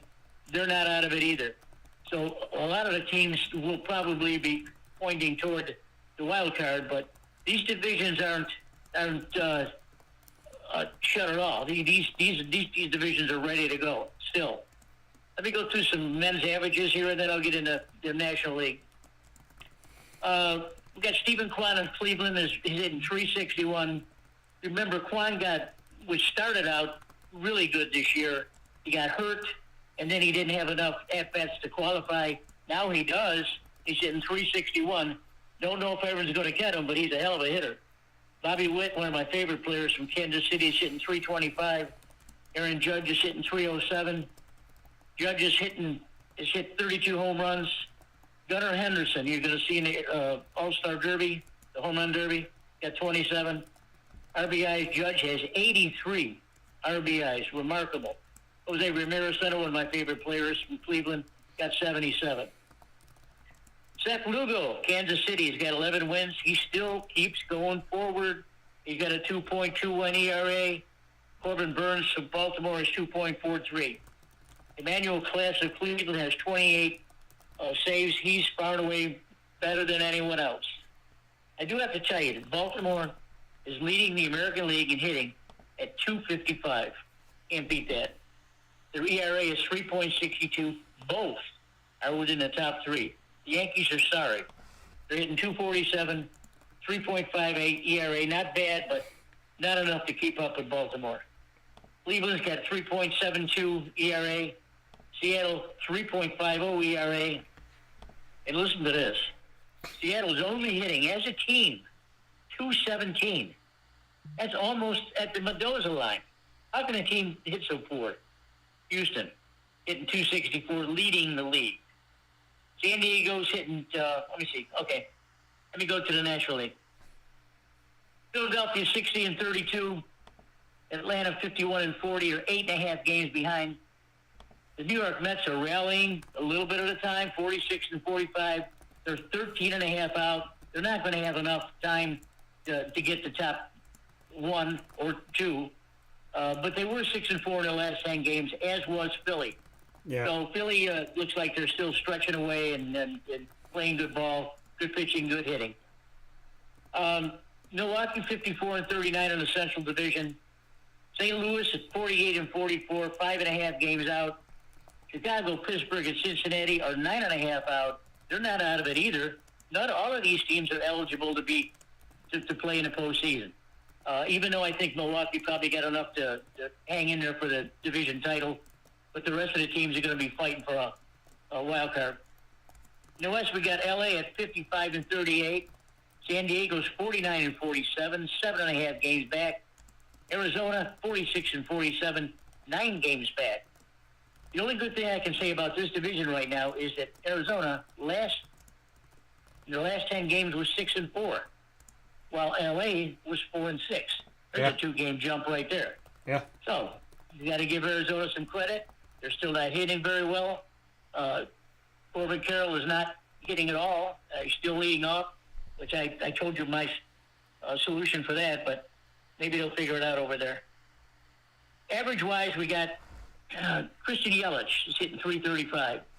Now, Yelich was a leader in this department at the beginning of the year. He got hurt again like he does every year. He's sort of like Trout. But now he's back on, and he's got enough at-bats to qualify. He's hitting 335. Ohtani's hitting 317. Jurickson Profar has really played well this year for San Diego. He's hitting 311. Ohtani's got 28 homers leading everything. Ozuna from Atlanta's got 24.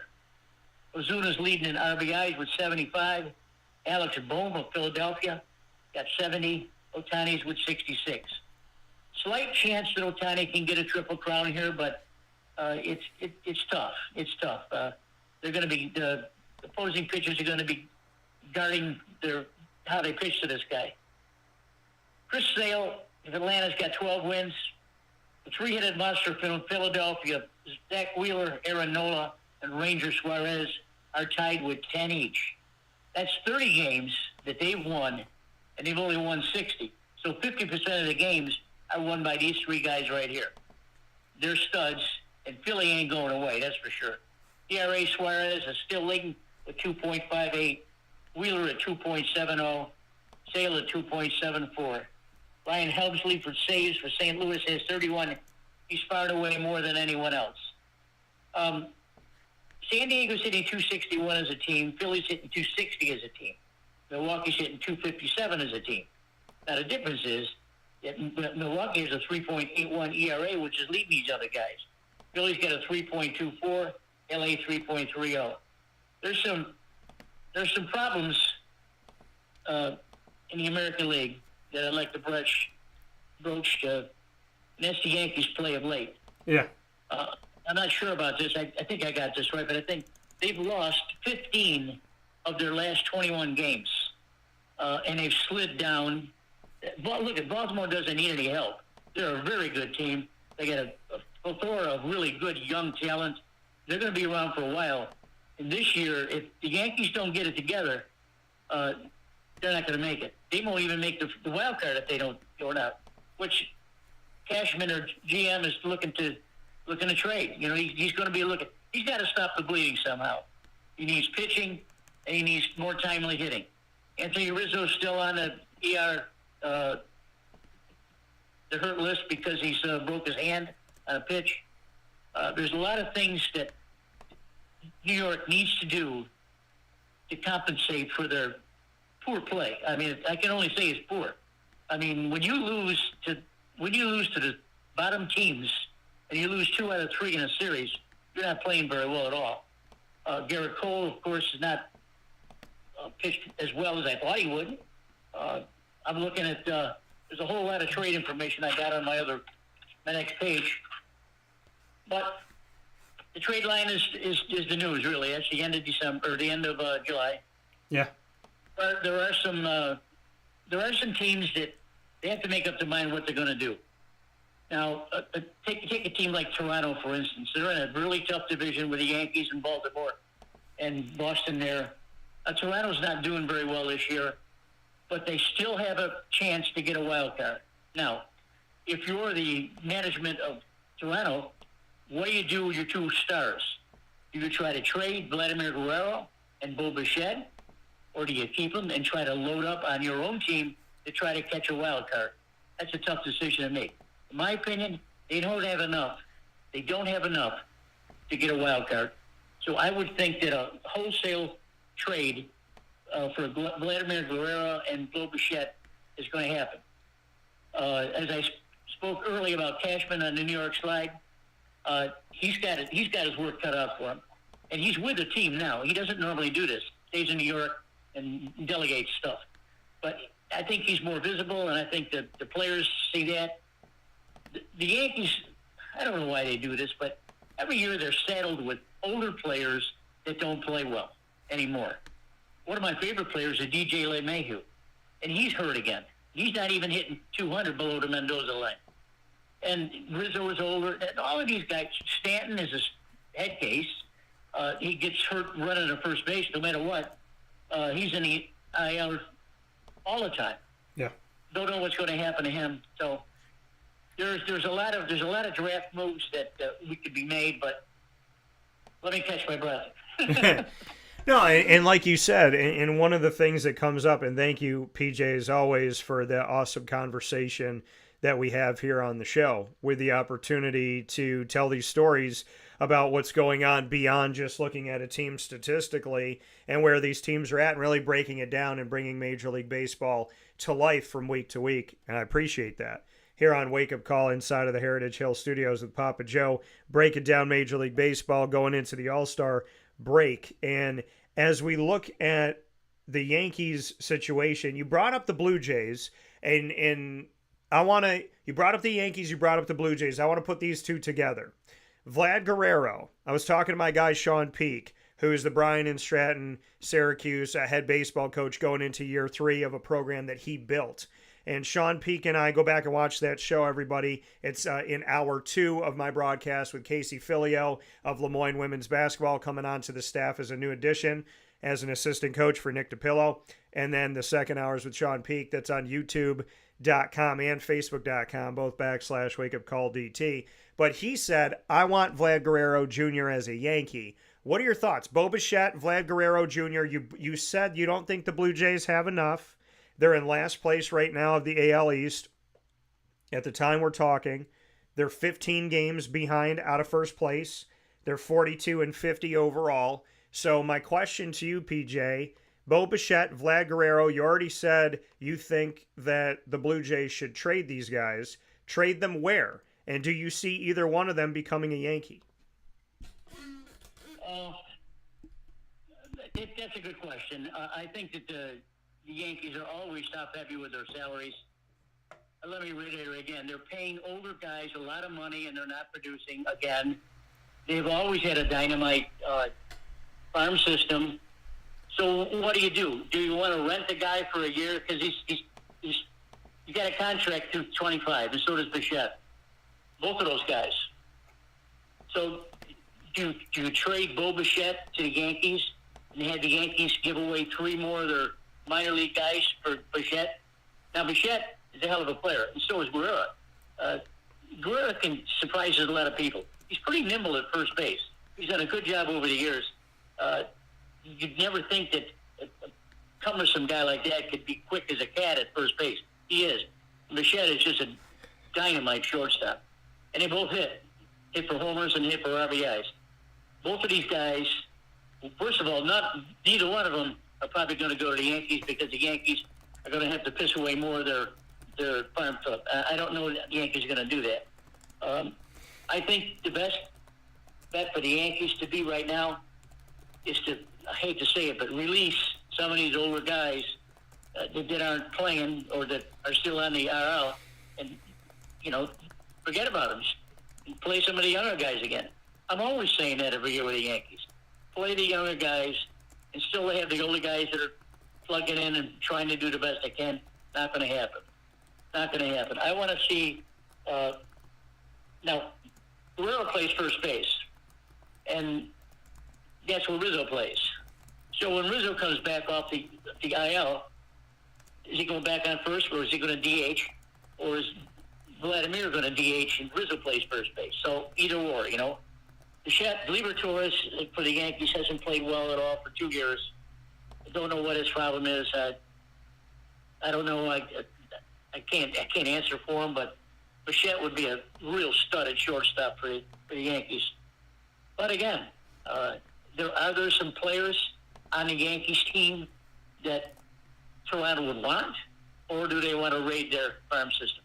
Those are the questions that all 2 of those teams have got to answer. Right. And, haven't the Yankees made it pretty clear, though, historically, and maybe not the same team that they were in the past, but historically the Yankees would trade prospects away to get veteran guys, pay them a ton of money, and then those prospects, when they came up the league and they got better and they became veterans, the Yankees would pay top dollar for people that maybe they could have just kept on their team, or maybe they could have just found in through somebody else's farm system. I feel like the Yankees of old, with Old Man Steinbrenner, were a team that wanted to buy a player that was a veteran now and pay top dollar, as opposed to build a guy up who you can get for peanuts on the dollar. And so now the question is, where do you go? Ben Rice, he's made history, right? He had 3 home runs in one game, a 14-4 win over the Boston Red Sox at a time where the Yankees had lost 14 of 18 games. They win that game. Ben Rice is the only player in the history of the New York Yankees as a rookie to hit 3 home runs in one game.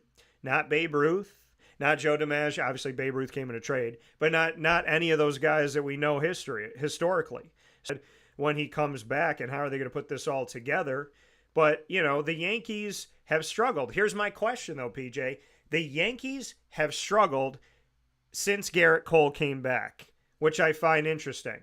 But I've said this before, that when a team loses an all-star guy, right, one of their top guys or top girls on the team, when they lose that player, people think on paper the team's going to lose.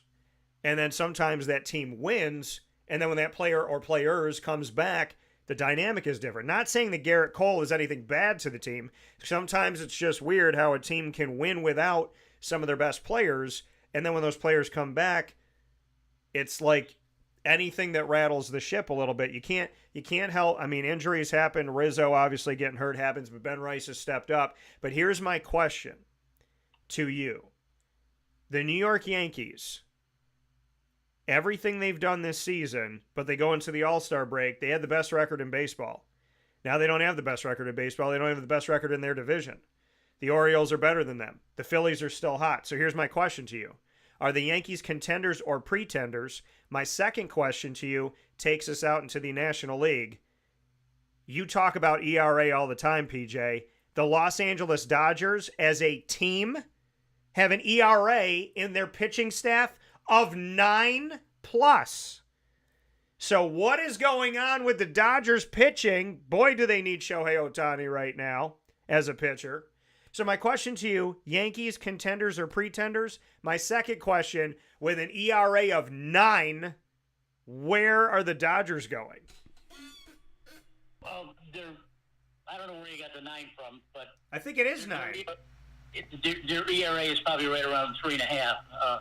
But the point to the Dodgers is that they had, well, the guy that just got hurt, Glasgow, they put him on the IL, and he's going to be out for 10 days, and he's their leading pitcher. You got Clayton Kershaw, who was forever a Dodger, and can't seem to put it together again. This year isn't pitching yet. Walker Buehler, one of my favorite pitchers, is not producing either. So these three guys right there should amount to at least 45 wins. Yeah. And they're not doing it. Well, let me say this to interrupt you really quick. I said ERA of 9. My apologies. Their ERA as a staff right now, the Dodgers, is 3.70. I think it was something. It might have been. It was some statistic, and I should have. And honestly, I made a mistake, and I think I got to admit that. Definitely have to admit that. I think it might be through maybe a certain amount of games, not through the whole season. It might be that their ERA right now has taken a hit. So it's 3.70 for the team overall in 93 games. But there was something about their ERA being higher, I believe, within the last few games. So my apologies on that, because, obviously was reporting something that was not true, and I want to correct myself. But Dodgers pitching, what I should have said, and what I should have done is more research. The Dodgers pitching, as of recent games, has not been good. True, very good. I mean, it's possible that they could play 3 or 4 games in a week and get killed every game and have an ERA of 9. That's not unheard of.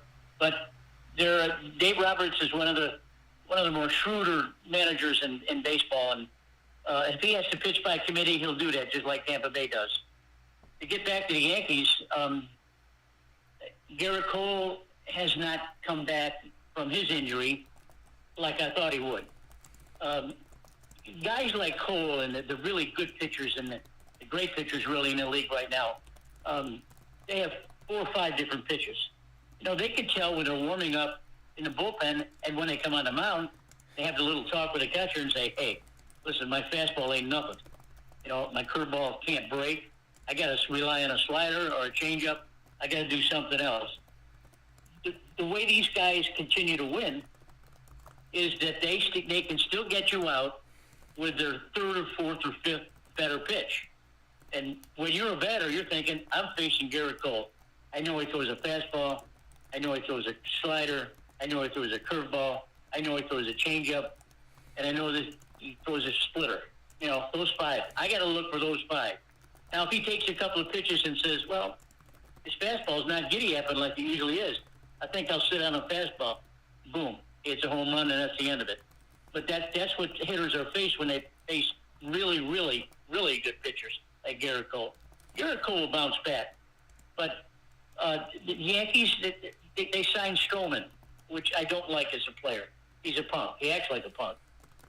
He's a good pitcher, but I don't like the way his body language has always been bothersome to me. I don't like it. Nestor Torres is hanging around. Rodon, R-O-D-O-N, is hanging around.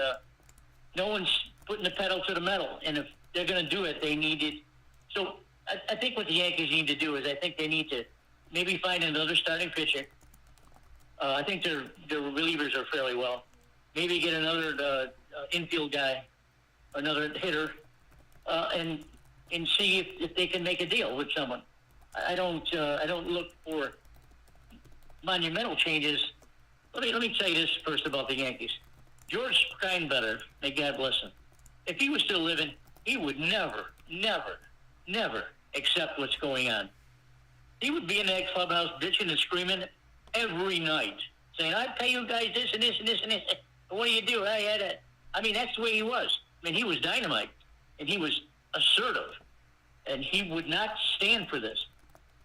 Cashman was his personal pupil to take over the team. Cashman's too weak. I know Steinbrenner's son's running the team, but he's not like George Steinbrenner. George Steinbrenner would not tolerate what's happening right now.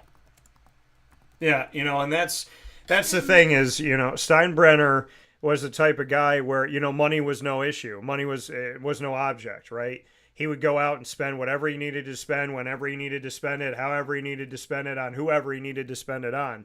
That's Steinbrenner and, George Steinbrenner. And so now when you look at this team and you kind of look at where things are, I don't think that we're in a place where the Yankees are in some type of panic mode.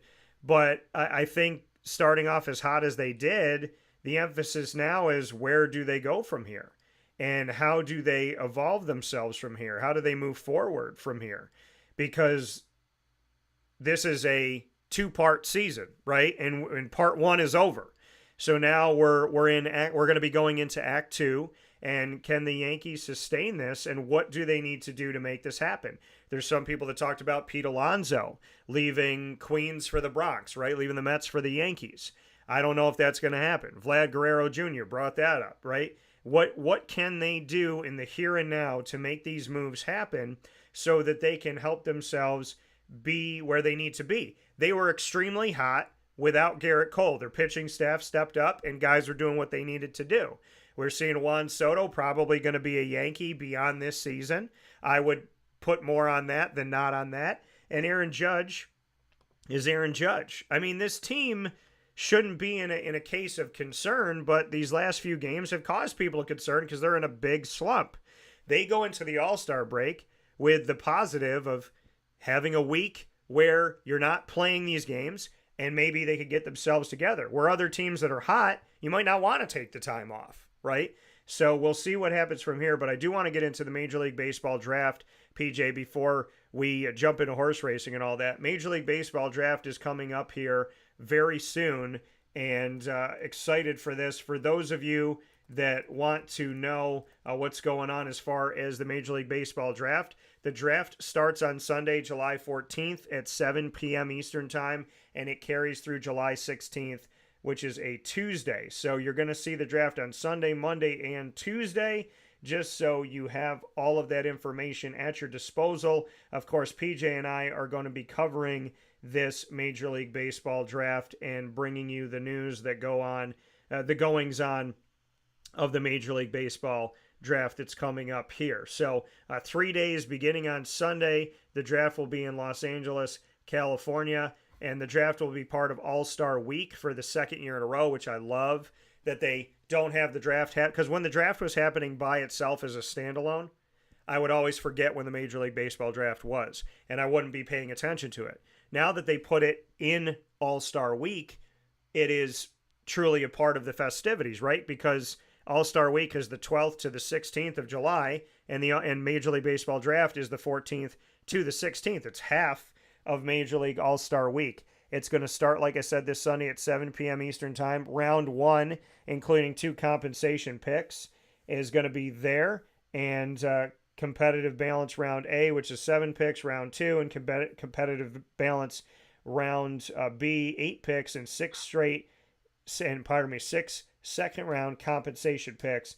Those are all happening there when we're talking about the draft, which is day 1. Day 2 gets underway at 2 p.m. with rounds 3 to 10 on the slate. The final day features rounds 11 through 20 at 2 p.m. Eastern Time on Tuesday. So that's how it's going to be. Although they finished last season tied with the D-backs for the first... so taking a look at this. Oh, this is not what I'm looking at here. This might be... Hold on, let me make sure I got this right. So no, that is correct. but I'm looking at the draft order and what's going on here. So we shall see as we get started here, but very excited as the Major League Baseball draft is coming up to us. It's going to be 3 days, Papa Joe, and I'd love to get your thoughts on it. Well, it's a good time. It's a great time for the athletes especially. I tell you who really don't like it is the college baseball coaches. They don't like the Major League draft, period. Because when you have a team of, say, 25 kids, and you have 5 are really good players, and all of a sudden they play 2 years and they want to go into the draft, and now the coach loses this, or the coach is hustling around the state and he's trying to sign senior high school players, and they're real good and they want to go into the draft. They don't want to play for Florida, and the baseball coach just pulls his hair out. You know, how do I solve this? They can't solve it because they're throwing so much money at these kids. If you're a senior in a high school in Florida and you got a 10-1 record with an ERA of 1.50 and you struck out 1 million guys, well, you're going to be probably a first 5/5 or first 10 pick. However, but you did give a commitment to Florida to play for college baseball. Now, what does the poor kid do? If you're going to go high and they're going to throw some money at you, they look at mom and dad and says, Dad, I can't do this. I got to take the money. I'll get my college education later. Maybe, maybe not. But that's the problem that baseball coaches in college face. Now, there's 3 players that I've followed over this year. One of them especially, Travis Bonzana from Oregon State. He hit .424, 26 homers, 60 RBIs, 14 stolen bases. Chaz Condon from Georgia hit 34 RBIs. He also stands 6'6". Then there's my main man, Jack Gaglione from Florida, who's 6'5". Now, Gaglione's a very interesting prospect because he's like a Ohtani. He's a two-way player. This year, he hit .419, 35 homers, 72 RBIs. As a pitcher, he was 5-2, with a so-so ERA of 4.76. College pitchers normally don't have good ERAs because the hitters are so good, and they're still hitting those metal bats and not wooden bats. So you got to throw that away. So you got Caglione is the new Ohtani, who's going to be a two-way pitcher. Now, any one of those 3 men are probably going to be selected first, second, or third, or in that order.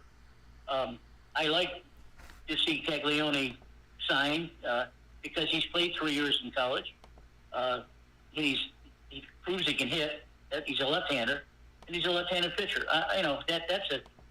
If I'm looking through the itinerary of these guys, and I'm a scout, and I'm doing this, I'm doing that, I'm trying to figure out a team. These are significant players. Cleveland's got the first pick, Cincinnati second, Colorado, Oakland, Chicago White Sox, and then Kansas City. So these 3 players are going to go to one of those teams right there. There's so many more players, though, and there's so many more to follow. And it's hard to follow. You just got to have it almost on all the time to figure it out. Yeah, and that's the thing is there's so many rounds here that we have 20 rounds, and rounds 1 and 2 with those extra picks and whatnot on Sunday, July 14th, and then on Monday, July 15th, we have rounds 3 to 10, and then on Tuesday, July 16th, we have rounds 11 through 20. The order is what I was looking for, and the order that I was looking at here wasn't correct. This is the order for this year. 1, this is what you got. Cleveland Guardians, I'm just going to read down from pick 1. Guardians, Reds, Rockies, A's, White Sox, Royals, Cardinals, Angels with the 8th overall pick, and they got to look to their future. Pirates, Nationals, Tigers, Red Sox, Giants, Cubs, Mariners at 15, Marlins, Brewers, Rays at 18, Mets at 19, Blue Jays, Twins, Orioles again, Dodgers, Braves, Padres, Yankees at 26, Phillies at 27, Astros, Diamondbacks at 29, Rangers, and then Diamondbacks at 31 there, and so on and so forth. The Orioles have 4 picks in the top 34 of this draft, and the Orioles are in first place. So when we kind of just break down those first 30-plus picks, PJ, looking at the fact that the Baltimore Orioles are in first place of the American League East, they were the best record in the American League last year, albeit they didn't do anything in the postseason. But here they are, the number 1 team in the AL East right now over the Yankees and building toward their future. They have 4 picks in the first 34 picks of the draft, which I would say is pretty notable here for the Baltimore. And let me just look at this one more time. I want to make sure I counted this correctly. So the Baltimore Orioles, they have picked 22, and then they have 3 picks in the top 34 here. So your take on the Orioles having the picks that they have, and some of these other teams, the Rockies, the Rockies are having a rocky season, pun fully intended. The Guardians are having a good season, but the Guardians have the number 1 overall pick, so they got a good move right there. And then the Orioles have 3 in the top 34. Baltimore has been planning this for a couple of years, Daniel. I've been following these kids in minor league, especially Gunnar Henderson, who you're going to see in the home run derby. Yeah. They have 5 players that are young. They're all hitting almost 300. They all hit home runs, drive-in runs, steal bases. They play excellent defense. This is when the rich gets richer. Baltimore's not going anywhere. And I'm telling you, who else isn't going anywhere, and that's the Houston Astros. I've said this every week we've had the show. Watch out for Houston. Watch out for Houston. And here they are. They're 2 games back. They're on a roll. Altuve, Bregman, and Alvarez are starting to hit the cover off the ball. Houston is going to try to pad their team too. But to get back to Baltimore, they have it all right now. They have a perfect scenario right now. They're leading. They're pitching well. They're hitting well. They're running well. They're playing defense well. They got a good team, better than good team, and they're going to have a better team when they finally get picks. Yeah. So, I mean, like we talked about, already where they are right now, 3 picks in the top 34 for the Baltimore Orioles. So we'll see what's to come here. Cleveland Guardians have the number 1 overall pick. The Reds right behind them. Some teams that are struggling having early picks, and a team like the Guardians that is in good shape right now and getting the number 1 overall pick. We'll see what they do with it. PJ and I are going to take a step aside for a fast break. When we come back, it's Saratoga time and talking about that race course for race horses. And we'll get into that inside of the Heritage Hill Studios right after this fast break on Wake Up Call with Dan Tortora, where sports truly meets life. Central New Yorkers, you can now enjoy the taste of Heritage Hill award-winning craft beers, seltzers, and a full bar at 3 locations. Spend your weekends at their beautiful location in Pompey with its amazing views, sunsets, family, and pet-friendly facilities, as well as extensive private event areas. Get their taps, tonics, and tastes in their brand new North Syracuse location at Sweetheart Corner in North Syracuse, New York. When flying in and out of Syracuse Hancock International Airport, make sure to visit their Palladino Farms location. At Heritage Hill, they believe in supporting our community and are excited to now meet you where you're at and where you're going with their local farm-raised tastes. Find out more information at heritagehillbrewery.com.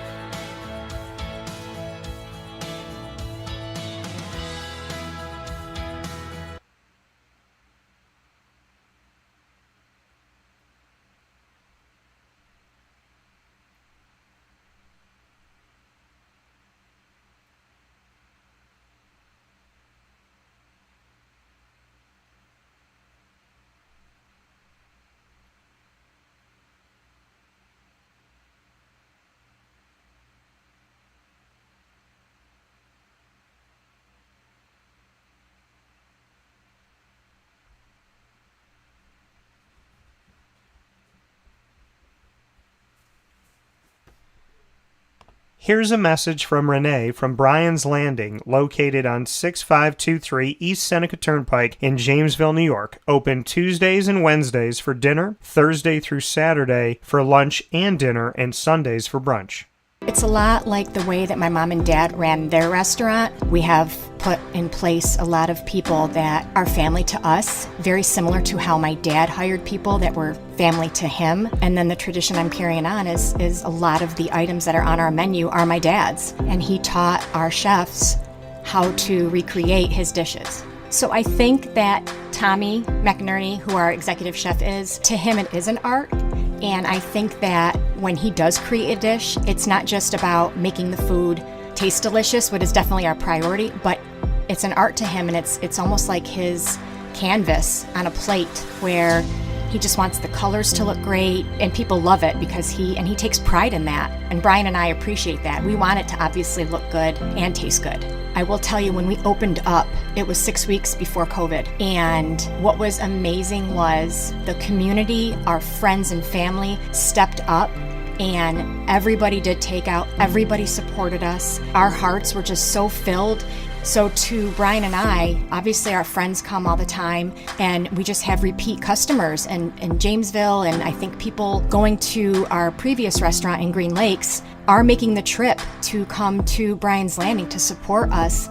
And I mean, I think we have great food and a great atmosphere. So it's very, very important to us.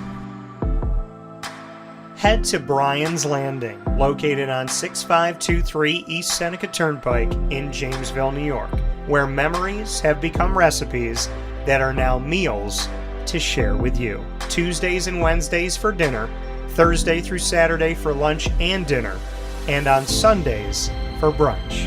And be sure to come out for live music Friday, Saturday, and Sunday.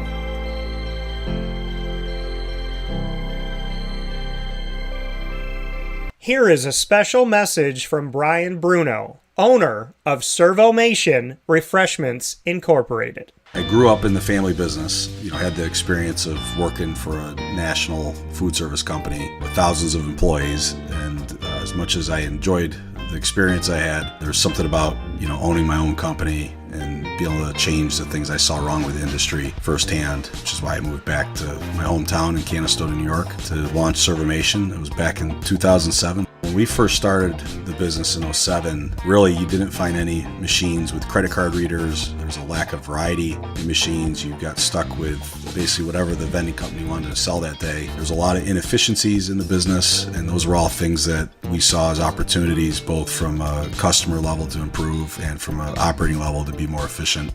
We've really been at the forefront of introducing retail technology into our space. We were doing self-checkout back in 2009 before it really became a national phenomenon. The whole point of it isn't to just improve the customer experience. It's to make it feel more like a retail environment where people don't have to be afraid of what they're buying behind glass. They don't have to be afraid of not being able to see the ingredients of the packages. It was an easy transaction from that standpoint. If we were to reinvent something, we wanted to make sure what we were making looked and felt more like a deli and not like something that you would traditionally see in a vending machine. I was tired of hearing for years the customers say the wheel of death because the vending machine would circle around with the same tuna salad in it. What we wanted to do was it really change the perception of that food. So allowing customers to touch it, allowing customers to feel the weight of it, allow customers to see the freshness of it, and also the variety of it really helps them change the perception and ultimately the value of what we bring to them. The point of differentiation you have to make is either in value or the quality. And I think on both of those fronts, Servomation has really, in large part, changed that value system for employees. So they no longer have to worry about bringing their food from home or having to leave their desk during the day and rush out to get back in time for their break to end. We're bringing something that they can count on in their break room every day, and they know it's going to be there, they know it's going to be fresh, and they don't have to worry about it being sold out or something that they don't enjoy. We've also heavily invested in flavored water machine, so you can get a glass of water with a fresh piece of fruit in it, along with bean to cup coffee machine. So there's not a day that goes by we're not surprised when we get customers that call us and say, we didn't know you could do all this. We're really lucky to have a strong group of dedicated employees. Most of our employees have been with us since inception. They're family to us, and people like doing business with people they like and trust. And I think the same thing goes for employees. In a day and an age where there's a lot of corporations that just look at an employee as a number and don't get to know them, that's just not the way I was raised or how I like to do business. So we're a little old-fashioned. We like getting close to our employees. We like knowing how we can help them. We like knowing how we can improve their lives, adjust their schedules, whatever it may be to help improve their quality of life. And we think in the end that makes for a happier employee. We're fortunate enough to have really grown over the last several years, and from Pennsylvania to Massachusetts to Connecticut, we really do have a strong connection, even though we're not in the rooms every day with these employees. There's not one single employee that we feel like we don't know, and certainly we know they can call us at any time, and they're definitely treated as family to us. I wake up every single day really excited to surprise our customers in a good way. The one thing I can tell you is I think that every one of our employees and every one of our customers will continue to be at the forefront of every decision we make. Find out how Servomation can help you and your business by going to servomation.com.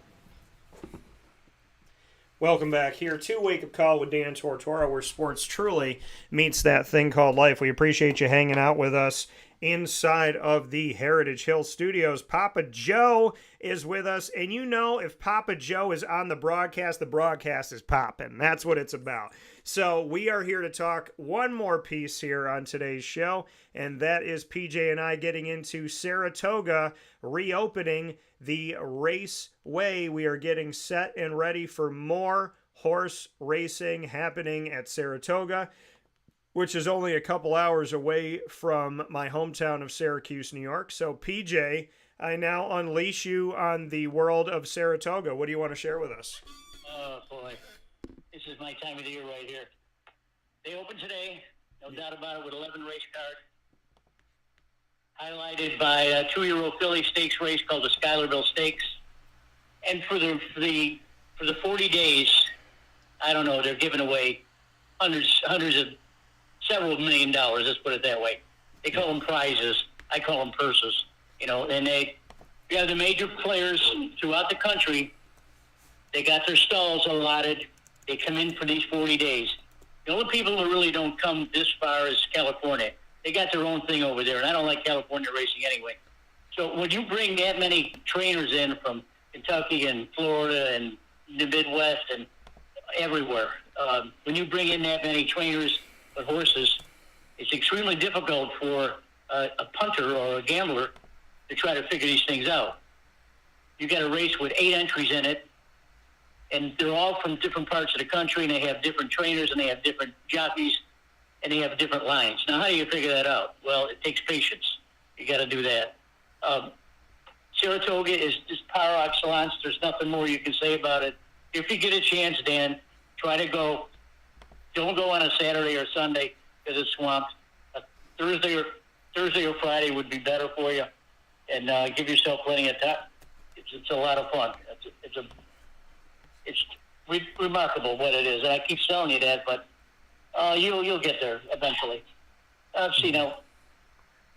I said the Schuylerville Stakes. Let's go to Friday.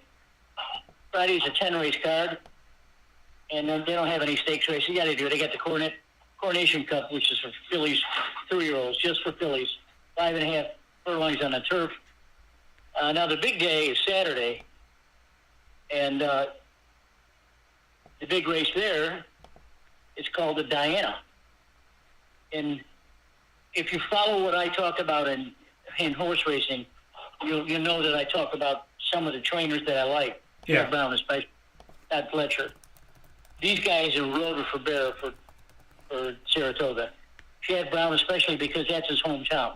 He's from Mechanicsville, which is right around the corner for Saratoga. And the Diana handicap for older mayors on the turf is he's got 5 entries in it. Now, if you're a handicapper and you're trying to figure this out, what do?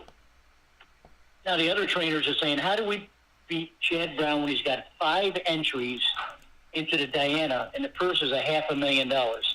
I've seen this before with Chad Brown. It's not unusual for him to not only win, but sweep the first win place and show in 4th place. They pay all the way down, but the majority, $500,000 goes to him. So the trainers know that they got to bring their good stuff. They got to bring their favorite jockeys. The training title is always up for grabs, with Brown especially, and Fletcher leading the way.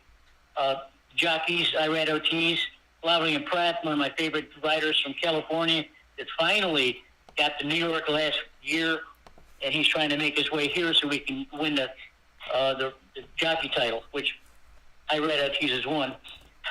And you got the owners, Go Dolphin Stadiums. This is all over the place. They have horses everywhere. And Seth Klervich, who is Chad Brown's #1 guy, he's the one that spends several $1 million with Brown every year. Watching Saratoga it's not like you can watch put it up on TV and you watch it. You have to be there. That's why I keep trying to point that way to you. Take a day off. Maybe after a Friday night or something, or a Wednesday night, take off Thursday morning, put me on hold for a while, and go on a Thursday and enjoy the races, because it's unlike anything you've ever seen. So there's a lot of excitement, and the wagering comes in from all over the world, not the country, the world, and it's all what we call commingled into the computer system at Saratoga, which handles, several $1 million of wagers per day. It wouldn't be surprising for Saratoga at the end of their 40-day meet, and the one we just had with Belmont Stakes. It's not surprising that they will handle, which means bet, $500 million in those 40 days. Do you think the country's in a slump? Not with horse players. Yeah. And that's the thing. A lot of money being spent out there in the horse racing Saratoga. I do want to get myself out there. Maybe that's a date. Maybe that's a date that I pick, PJ. Go out there to Saratoga and have a day of it. I need an excuse to wear my big hat and have a mint julep. But I'm kidding. Maybe I'll wear a cowboy hat. But go ahead. How you do that? Yeah. Call over there first and introduce who you are. My name is Dan Tortora. I have my own company. I'm an internet broadcaster. What's the chances of me? Can you hook me up with some tickets? They'll slip you. They'll make it good for you. You pick them up at the will call booth. Go in. You probably already have a seat for you somewhere in the dining room, or they have several places to sit. There's just too many things to look at. But if you go into the dining room, you're not gonna be able to see everything, which is outside. Yeah. But if it's warm, it's hot, then it'll be difficult. But try to go beforehand and try to call and set yourself up. And coming from Papa Joe, trying to hook me up, wheeling and dealing here. We'll see. I will get myself out to Saratoga, God willing, sometime very soon. Our polls are up on X, the former Twitter. It's at CallDT, CALLDT. I asked you these earlier on in the season, but I'm asking you now. Some of them have changed a little bit here. Who's going to end up winning the NL East in 2024? Phillies leading that, 75% to 25% of you picking the Braves. Who will win the AL West? The Mariners, the Astros, or the Rangers? Tied 50-50 between the Mariners and the Astros. Nobody voting for the Rangers. And y'all still think 60% to 40% that the Yankees will end up winning the AL East over the Orioles. We will see how those polls finish up when PJ and I meet here next Thursday, God willing, from 10 a.m. to 11 a.m. Eastern Time. PJ, as always, I appreciate you. I'm happy that you're feeling better. I'm happy that MT is home and that she had a good time out in Wisconsin. So I look forward to talking with y'all soon. Stay safe and enjoy the weather. God bless y'all. Okay, thank you, Dan. Right, bye-bye. Take care. That coming from Papa Joe. We got to take one more step aside, wrap up today's show on Wake Up Call with Dan Tortora inside of the Heritage Hill Studios. We'll be back right after this. In these unique times, there are those in our community that give us a sense of normalcy and positivity. Pizza Man on 50 Oswego Street in Baldwinsville has been here for you for over 35 years and is here now. Call 315-638-1037 1234 or order online at pizzamanbville.com to bring those familiar tastes into your home. And remember to come see our monthly on-site broadcasts centered around the community and our Baldwinsville Bees. Pizza Man in Baldwinsville. Any way you slice it, they are always here for you.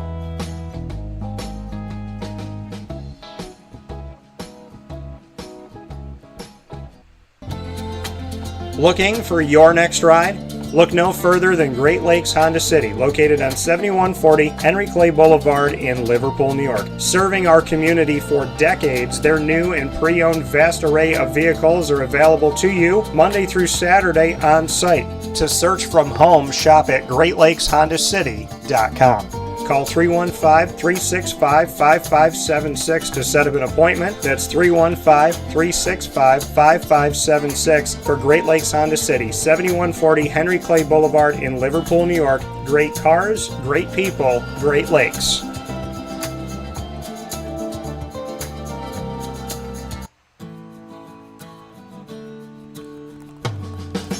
Our corporate purpose at Chick-fil-A is to glorify God by being faithful stewards of all that's entrusted to us and to positively influence all those who come in contact with Chick-fil-A. And what became increasingly clear from our success in Cicero is that people love Chick-fil-A. And also I think we recognized that, we had a great opportunity to grow the brand and grow our platform. I felt incredibly grateful when I was selected to be a Chick-fil-A operator.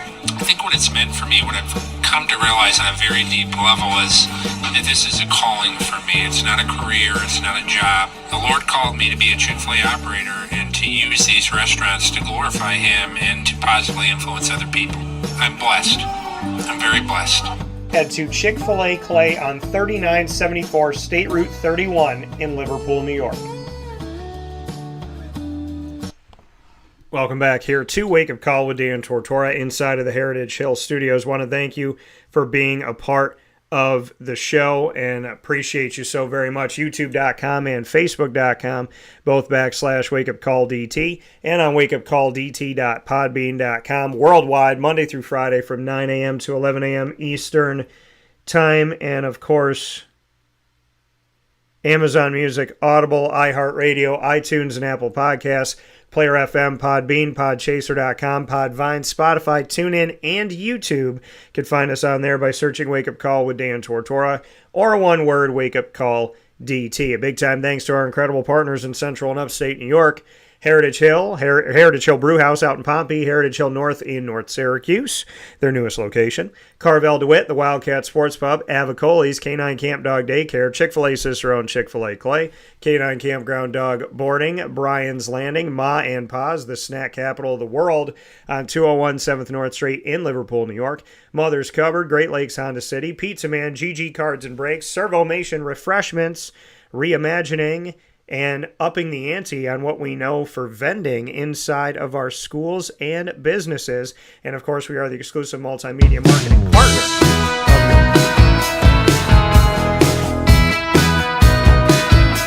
Lemoyne College Dolphins. It's Fins Up every single month on Wake Up Call with Dan Tortora. Find your Dolphins during Dolphin Time, Wednesdays at 9 a.m. Eastern Time, featuring student athletes, coaches, administration, future Dolphins, and alumni. You can find all of this on youtube.com /WakeUpCallDT. Click subscribe, hit the notification bell, and find the Lemoyne playlist of over 100 episodes of our Lemoyne content. Of course, you can also go to WakeUpCallDT.com's homepage and underneath the exclusive partners tab to find your Dolphins. For more information, go to LeMoyneDolphins.com, and as always, Fins Up.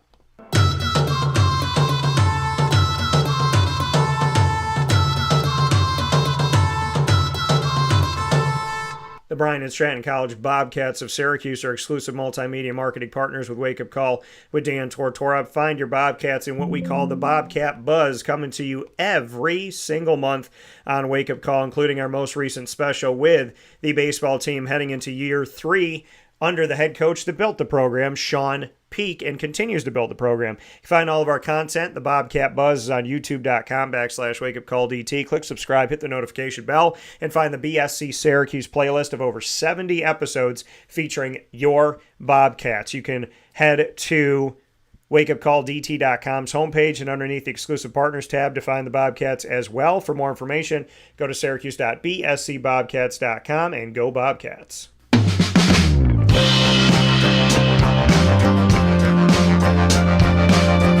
The Binghamton University Bearcats are exclusive multimedia marketing partners with Wake Up Call with Dan Tortora. Find your Bearcats every Tuesday during Bearcat Time at 10 a.m. Eastern Time. In our specials, Moments with Marshall, featuring Gene Marshall, the athletics director of Binghamton University, and the behind-the-scenes look at Binghamton as a whole, and the Bearcat Break Room with student athletes, coaches, and administration telling their stories about being Bearcats and what it means to them. You'll find all this on youtube.com/wakeupcalldt. Click subscribe, hit the notification bell, and find the Binghamton University playlist on our YouTube channel. You can also find the Bearcats by going to wakeupcalldt.com's homepage and underneath the exclusive partners tab. For more information, go to bubearcats.com and go Bearcats.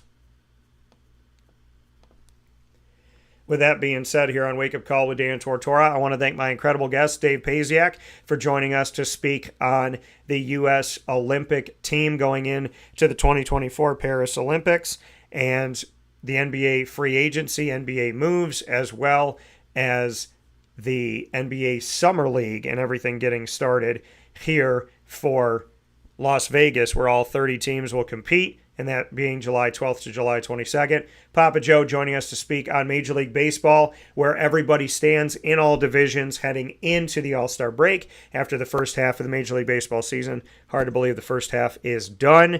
And getting into the Major League Baseball trade deadline, some thoughts there with the Yankees and the Jays and so on and so forth, as well as getting into Saratoga Raceway, which reopens today with more horse races to come. Thank you to Papa Joe, Dave Pasiak, and to you, Facebook at WakeUpCallDT, X at CallDT, Instagram at WakeUpCall_DT. Join us on there 24/7, as well as our YouTube channel, Heritage Hill Studios. We want to thank Heritage Hill as our exclusive studio partner for bringing such a tremendous and wonderful local product to our community of Central and Upstate New York. Head off to the Brew House for Heritage Hill on 3149 Sweet Road in the country out in Pompey, and in the hustle and bustle right by the airport, you will find a centrally located, awesome new location at Heritage Hill North on 628 South Main Street in North Syracuse, New York, right at Sweetheart Corner. For now, I hope you have a wonderful day. God bless you all. I'll see you tonight at the Wildcat for GG Cards and Breaks Trade Night on location, 3680 Milton Avenue in Camillus, New York. Great food, great atmosphere, great people. Buy, sell, trade. Bring your collection tonight. Expand your collection tonight. I will be on stage at GG Cards and Breaks Trade Night. We'll see you at the Wildcat in Camillus today, July 3rd, 6:30 to 9:30 p.m. Can't wait for it. God bless. No stress. Do your best. Have a wonderful day.